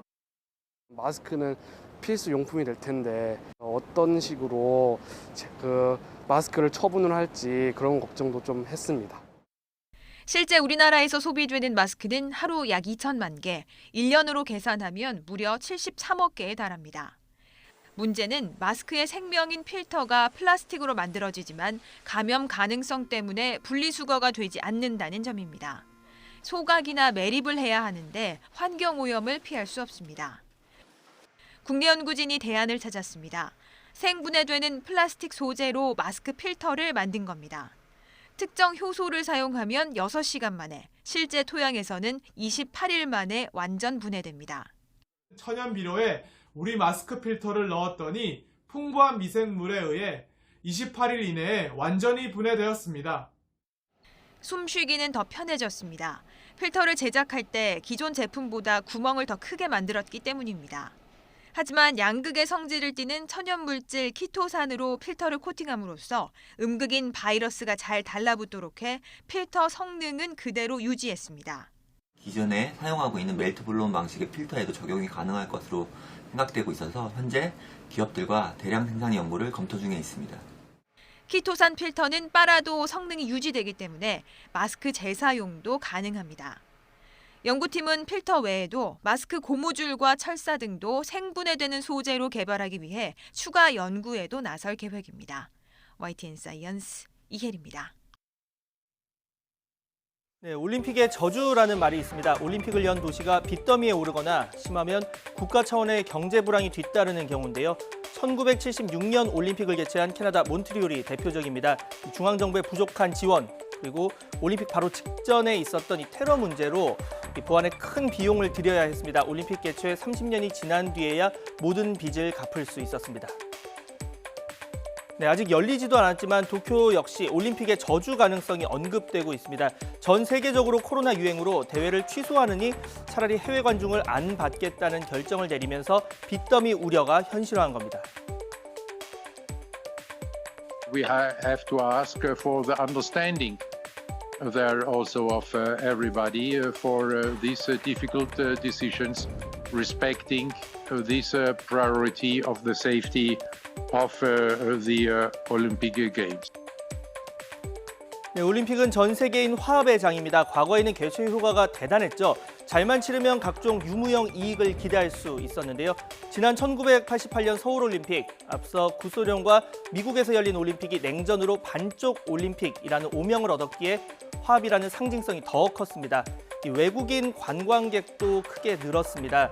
이 1987년 187.5만 명 수준에서 1988년 234만 명으로 무려 24.8%나 증가한 겁니다. 비교적 생소했던 한국의 이름을 세계 곳곳에 알린 광고 효과 역시 무시할 수 없었습니다. 네, 지난 2016년 리우올림픽 폐회식 모습입니다. 차기 개최국인 일본을 대표하는 게임 캐릭터 마리오가 화면에 등장했죠. 여기에 그치지 않고 아베 신조 당시 일본 총리가 마리오 분장을 하고 나타나서 더욱 화제가 됐습니다. 아베 전 총리는 올림픽을 1년 연기하면서까지 반쪽이 아닌 완전한 개최를 주장해왔습니다. 인류가 코로나19에 이겼다는 코로나 종식 선언을 도쿄 한복판에서 외치겠다는 목표, 또 이를 위해서는 세계 관중이 필요하다는 것이었는데요. 해외 관중 포기 결정으로 결국 이런 꿈은 물거품이 됐습니다. 네, 올림픽의 경우에 보통 전체 티켓 가운데 해외 판매 비율은 10% 정도입니다. 다만 관광객들이 국내에서 쓸 돈까지 사라진다고 생각하면 피해는 막심합니다. 네, 당장 일본 현지에서는 이번 결정으로 인한 피해를 최소 2조 원부터 이 국내 관중으로만 경기장 정원의 50%를 받는다고 했을 때 직간접적으로 최대 16조 원 넘는 손해가 날 것이라는 예상까지 나오고 있습니다. 조직위 차원에서 환불 의무가 없는 호텔이나 항공권 취소를 두고는 잡음이 생기는 것 아니냐는 걱정도 있습니다.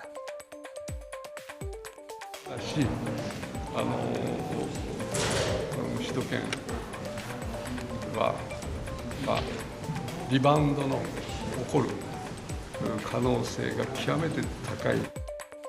네, 올림픽으로 인한 손실은 도쿄도 차원에서 떠안아야 합니다. 이미 1년 연기로 1,200억 엔, 우리 돈 1조 2천억 원이 넘는 추가 지출이 생긴 상황입니다.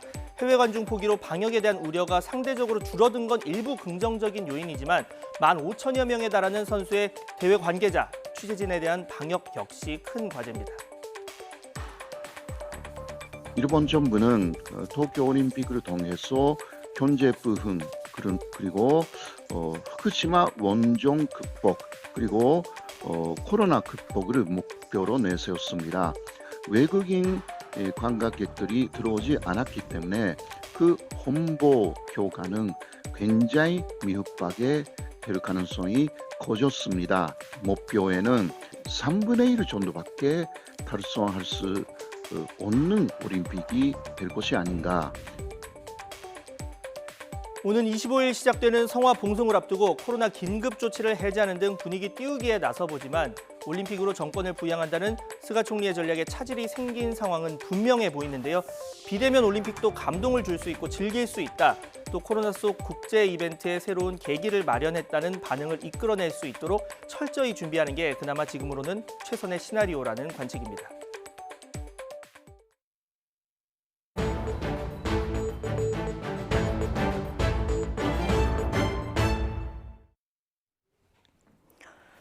최근 들어서 서울 아파트 가격이 주춤하고 있습니다. 이사 공급 대책으로 인한 대기 수요자들의 기대 심리가 작용하면서 매수 심리가 주춤하는 양상인데요. 실제 진정 국면으로 확연하게 돌아서는 건지 아니면 신학기 수요가 끝난 계절적 요인 때문인지 여러 분석이 나오고 있습니다. 취재 기자 연결해서 최근 부동산 시장 흐름 살펴보겠습니다. 자, 김현우 기자 나와 있습니까?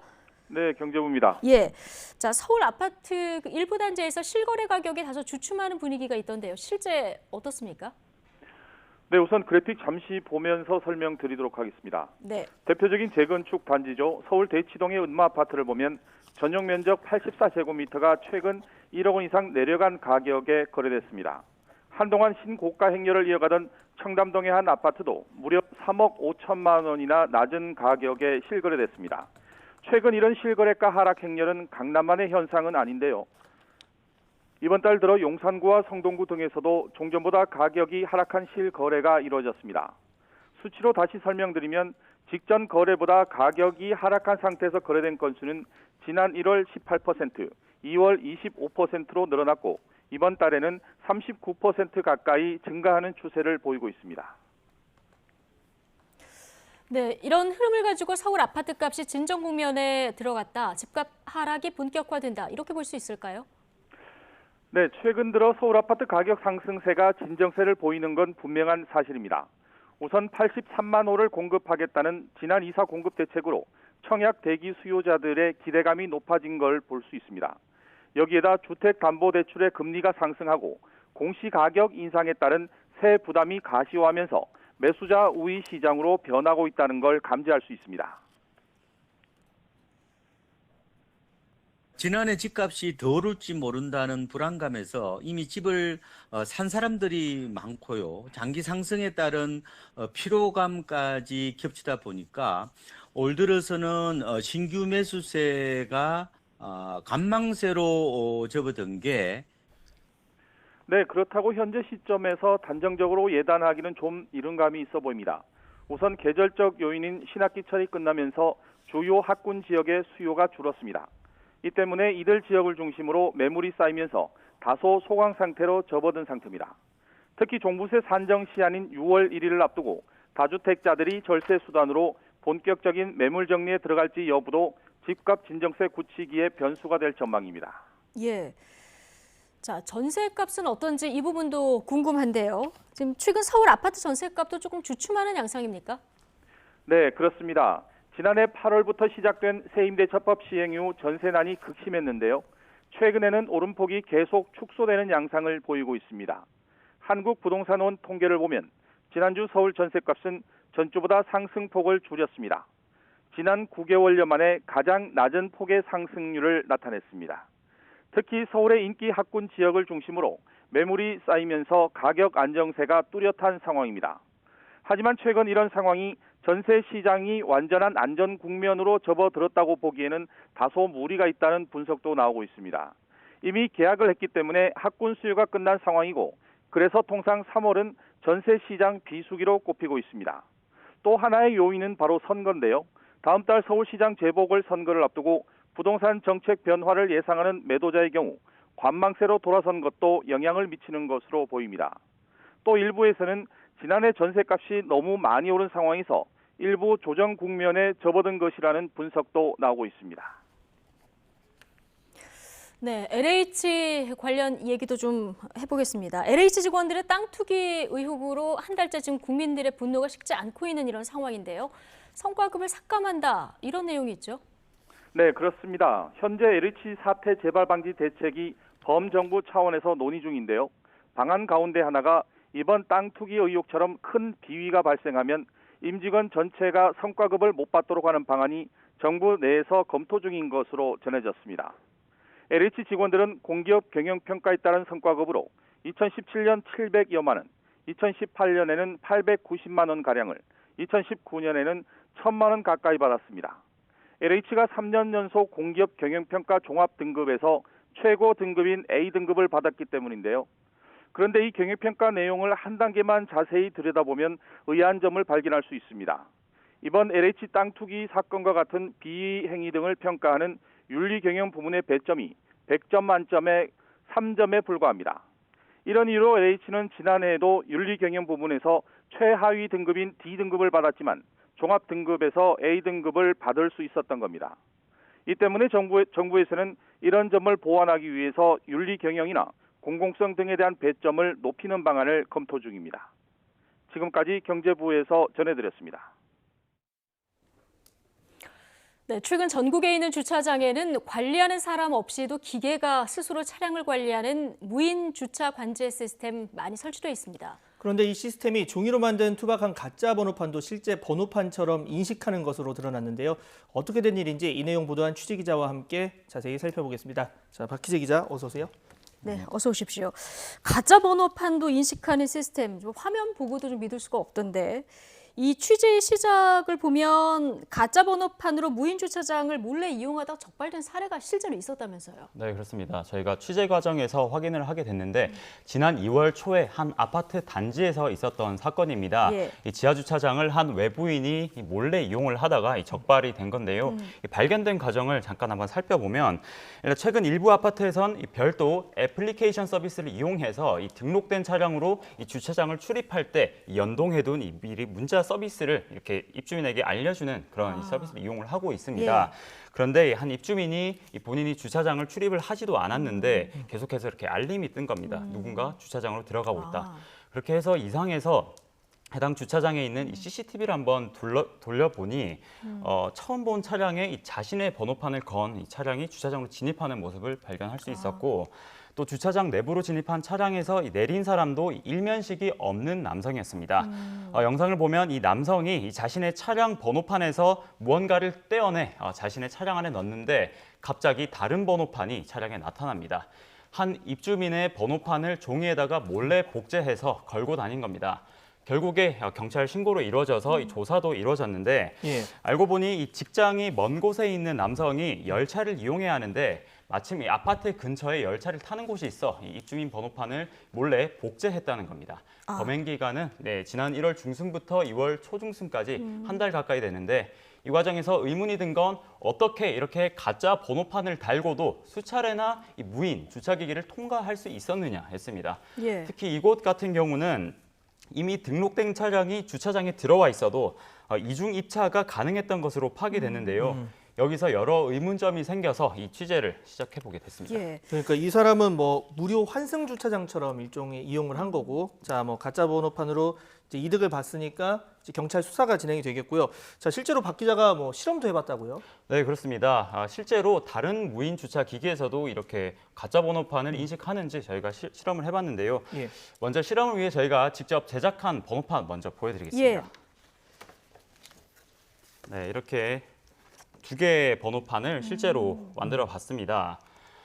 지금 위에 번호판 같은 경우는 종이로 인쇄를 해서 코팅을 한 거고 아래는 제가 실험 과정에서 직접 매직으로 종이에 따라 그렸습니다. 저 밑에 매직으로 쓴 글씨요. 네. 저 번호판도 인식을 한다는 겁니까? 네, 이 번호판도 기기가 똑같이 실제 번호판인 것처럼 인식을 하고 있습니다. 이게 저희가 지금 시청자분들은 화면으로 보겠지만 저희가 보기에도 이제 가까이서 보니까 좀 삐뚤빼뚤한 부분도 있는데 그래도 인식을 한다는 거죠? 네, 그렇습니다. 물론 이 모양에서 너무 많이 벗어나면 어떻게 될지 이 부분은 추가로 파악을 해봐야 하는데 어쨌든 이 지금 제가 그린 번호판은 손으로 직접 그렸는데도 인식을 하고 있었습니다. 예. 그래서 이제 이렇게 해당 시설에 등록된 한 승합차의 번호판이고 이 번호판을 등록되어 있지 않은 이 외부 소형 SUV 차량에 고정을 시켜봤는데요. 네. 이후는 영상 보면서 설명드리겠습니다. 시험 삼아 주행을 해봤는데 시스템이 그대로 인식을 했습니다. 무인 주차장을 진입할 때를 보면 보통 이 차량 좌측 전방에 카메라가 있고 카메라 위나 혹은 아래를 보면 이 전광판으로 생긴 이 스크린이 뜹니다. 영상을 보면 원래 소형 SUV에 차량된 등록된 번호가 아닌 이 가짜 번호판에 쓰인 번호가 나타나는 것을 볼 수가 있습니다. 네. 이렇게 이 차단기가 올라가는 모습도 여러 번 확인을 했는데요. 네. 기기가 인식을 하는 속도도 진짜 번호판을 걸었을 때와 차이가 없었습니다. 예. 이게 주민 알림 서비스 이거 없었으면 지금까지도 가짜 번호판으로 들어가는 분도 계시고 예. 몰랐을 수도 있는 이런 상황인데 지금 실험을 해본 곳은 민간 시설이잖아요. 네, 그렇습니다. 자, 국가 중요 시설에는 시스템이 어떻습니까? 네, 그렇습니다. 이 앞선 실험과는 다른 업체에서 제작한 기기를 이 중요 시설에서 쓰고 예. 있었는데요. 네.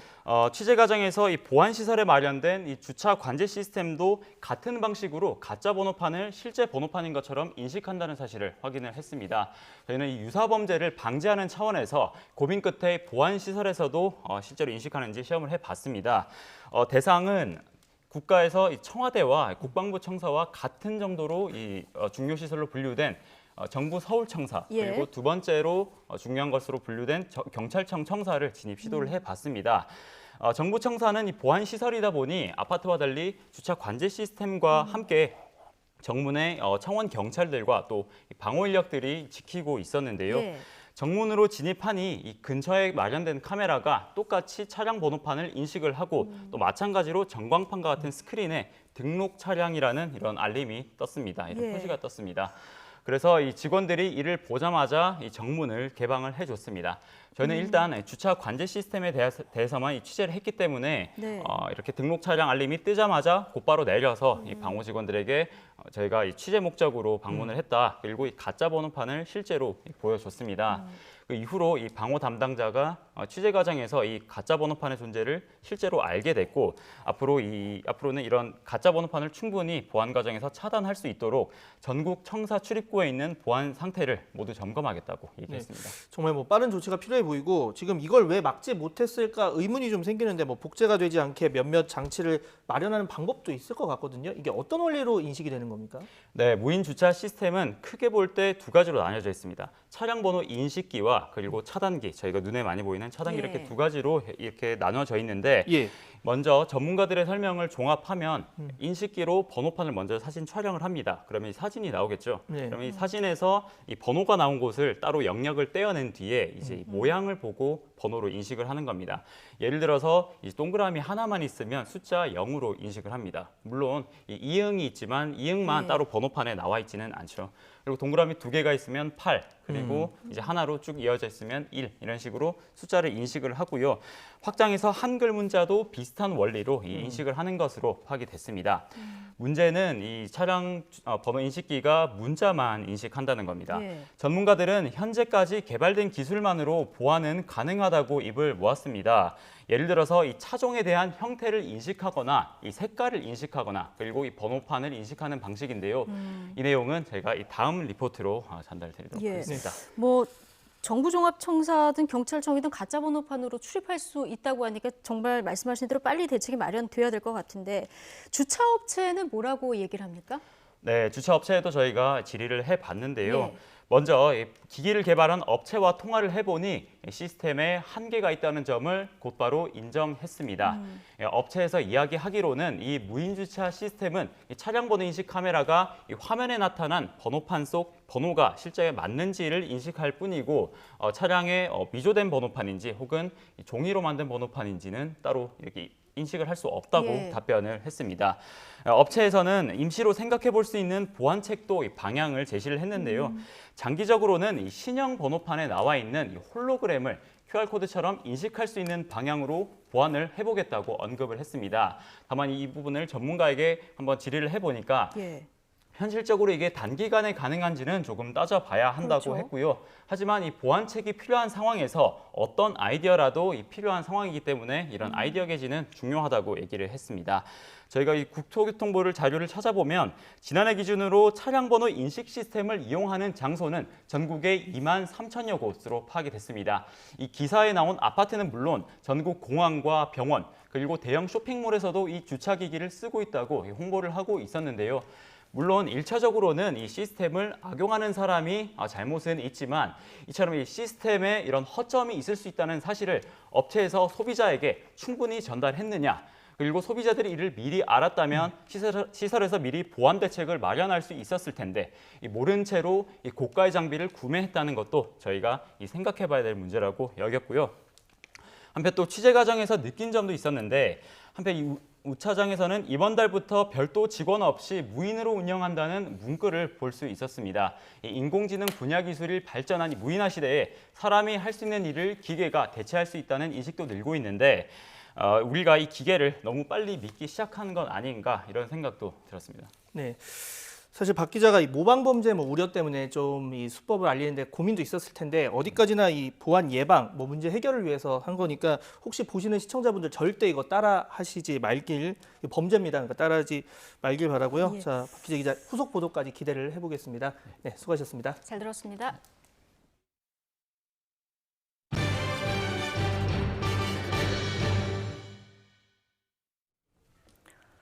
네, 올해 2분기 전기요금 인상이 유보됐습니다. 한국전력은 홈페이지를 통해 2분기 연료비 조정 단가를 1분기에 이어서 킬로와트 아워당 마이너스 3원으로 책정했다고 공지했습니다. 지난해 말 원가 연계형 요금제를 도입한 뒤 두 번째 조정 결과입니다. 지난 석 달 동안 연료비 상승 추이를 고려할 때 2분기 전기요금이 오를 요인이 발생했지만 정부는 유보 권한을 행사한 것으로 전해졌습니다.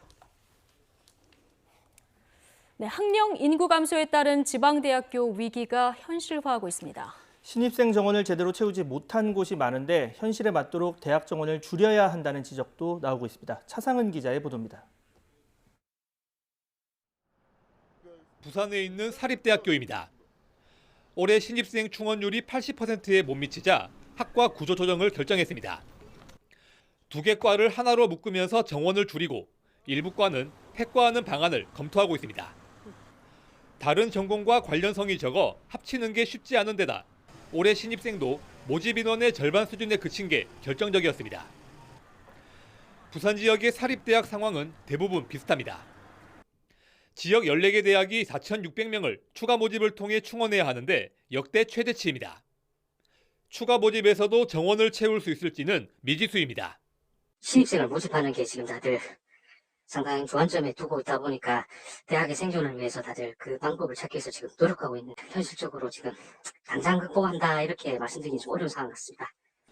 학령 인구 감소에 따라 위기가 계속될 것이라는 전망이 나오자 대학 정원을 감축하는 방안이 제시되고 있습니다. 지방뿐만 아니라 국내 모든 대학의 정원을 줄이고 국가 재정 지원을 확대하자는 겁니다. 대학들이 정원 감축을 꺼리는 이유 중에 하나가 학생 수 감소는 대학 재정수 감소로 이어지기 때문입니다. 따라서 정원 감축 관련된 대응이 효과적이기 위해서는 정부가 그에 대한 지원을 함께 해야지만 지방대학의 정원만 줄이면 수도권 쏠림 현상이 더 심해지고 결국 지역 경쟁력이 더 떨어질 것이라는 게 연구소의 분석입니다. 최근 교육부가 발표한 지방대학 지원 계획도 대학 경쟁력 강화와 함께 지역 인재 유출을 막는 데 초점을 맞추고 있습니다. 대학을 마친 청년들이 지역에서 살아갈 수 있는 취업 여건이 만들어져야 한다는 건데 수도권에 치중된 사회 구조와도 맞닿아 있어서 범부처 차원의 협업이 절실해 보입니다. YTN 차상입니다. 한국토지주택공사 LH 직원들의 신도시 부동산 투기 의혹과 관련해서 경찰이 강제 수사에 들어갔습니다. 전라북도 경찰청은 오늘 오전 수사관 10여 명을 투입해 LH 전북지역본부 현직 2명에 대한 압수수색을 벌였습니다. 경찰은 이들 직원의 자택과 차량, LH 전북본부 사무실에서 컴퓨터와 휴대전화 등 수사 관련 자료를 확보해서 분석 중이라고 밝혔습니다. 경찰은 이들 직원이 수도권 3기 신도시와 전북의 한 개발 지역과 관련된 정보를 미리 입수해서 투기에 나선 것으로 보고 있습니다. 인천경찰청이 부동산 개발 관련 투기 의혹과 관련해 모두 9건에 대해 내사를 벌이거나 수사하고 있다고 밝혔습니다. 인천경찰청 부동산 투기 사범 특별수사대는 지난 6일부터 자체적으로 수집한 첩보를 토대로 인지한 9건, 33명을 들여다보고 있다고 설명했습니다. 이 가운데 3기 신도시인 계양과 부천 대장지구 관련 사건은 7건, 모두 31명인 것으로 확인됐습니다. 자신과 가족 명의로 LH 아파트 10여 채를 매매하고도 신고를 누락해 징계를 받고 퇴사했던 전 LH 간부가 이를 숨기고 새만금 개발공사에 취업한 사실이 알려지자 공사 측이 징계 검토에 들어갔습니다. 새만금 개발공사는 해당 직원을 오늘부터 즉시 업무에서 배제했다고 밝혔습니다.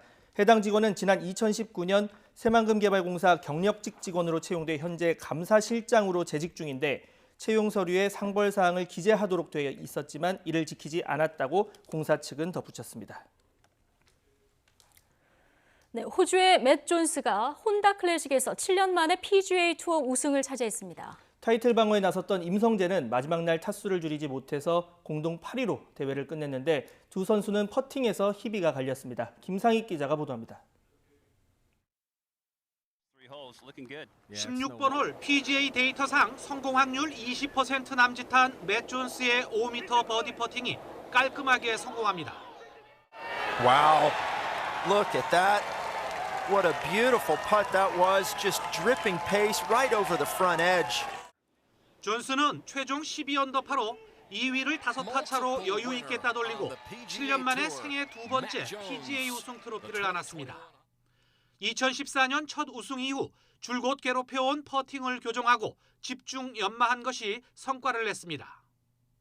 Sorry, pretty emotional. 7 years, so I just worked hard. I had some tough times putting, but just worked hard with my coach back in Australia, Gary, and it's finally paid off.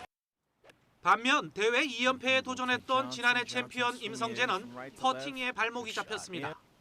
첫 홀을 버디로 기분 좋게 출발했지만 중요한 순간마다 퍼팅이 홀을 외면하면서 마지막 날 2분파에 그쳐 5언더파 공동 8위로 대회를 마쳤습니다.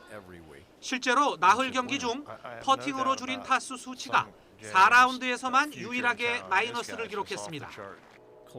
비록 타이틀 방어에는 실패했지만 2달 만에 톱10에 복귀한 임성재는 세계 랭킹을 17위로 한 계단 끌어올렸습니다. 한때 한타차 우승 경쟁을 벌였던 에런 와이즈도 10번 홀에서 4번의 퍼팅만에 홀아웃하는 트리플 보기로 무너져 존스에게 싱거운 독주를 허용했습니다. YTN 김사익입니다. 우리 기업들 웃잖아. 잠깐! 판촉물을 고려해야 합니다. 공공기관 우선 구매 대상 기업 고려 기프트는 엄청 싸대요. 판촉물을 고려하라. 고려 기프트 사달래요. 사장님이. 키가 작다면 기성장엔 아이클타임 키가 크고 싶다면 기성장엔 아이클타임 기성장 고민이 되면 기성장엔 아이클타임 키 아이클타임으로 키워주세요. 두드림. 선택의 기준은 딱 3가지. 어떤 원료인지, 믿을 수 있는지, 그리고 프롬바이어인지. 당신이 선택한 관절 연골엔 보스웰리아. 역시 프롬바이어. 신용을 지키지 않는 사람들로 빛을 잃어가는 우리의 사회. 고려 신용정보가 밝히겠습니다. 당신의 희망찬 미래를 위해 고려 신용정보. 봄을 시샘하는 꽃샘추위가 찾아오면서 공기가 차가워졌습니다. 보시는 것처럼 바람이 무척 강하게 불고 있고요. 현재 서울 기온 10.4도로 예년 기온은 2도가량 밑돌고 있습니다. 그동안 워낙 포근했던 날씨가 이어졌던 터라 상대적으로 느껴지는 쌀쌀함이 더한데요. 퇴근길에는 지금보다 기온이 떨어지면서 추위가 더 심해지겠습니다. 퇴근길에는 외투와 머플러 등으로 보온에 신경 써주셔야겠습니다. 오늘 전국적으로 맑은 하늘이 이어지겠고요. 다만 강한 바람에 주의하셔야겠습니다. 특히 강원 영동과 경북 북동 산간에는 강풍 예비특보가 내려진 가운데 내일 새벽부터 모레 사이 초속 25m 안팎의 순간적인 돌풍이 몰아치겠습니다. 선별 진료소나 비닐하우스 등 야외 시설물 관리에 주의해 주시고요. 대형 산불이 발생하기 쉬운 만큼 불씨 관리에도 신경 써주셔야겠습니다. 한낮 기온은 10도 안팎에 그치겠습니다. 서울 낮 기온 11도, 대전과 광주는 13도로 예년 수준을 밑돌겠습니다. 다행히 꽃샘추위는 오래가지 않고 내일 낮부터 따뜻한 남서풍이 유입되면서 금세 누그러지겠습니다. 이후 당분간 비 소식 없이 일교차큰 포근한 봄 날씨가 이어질 전망입니다.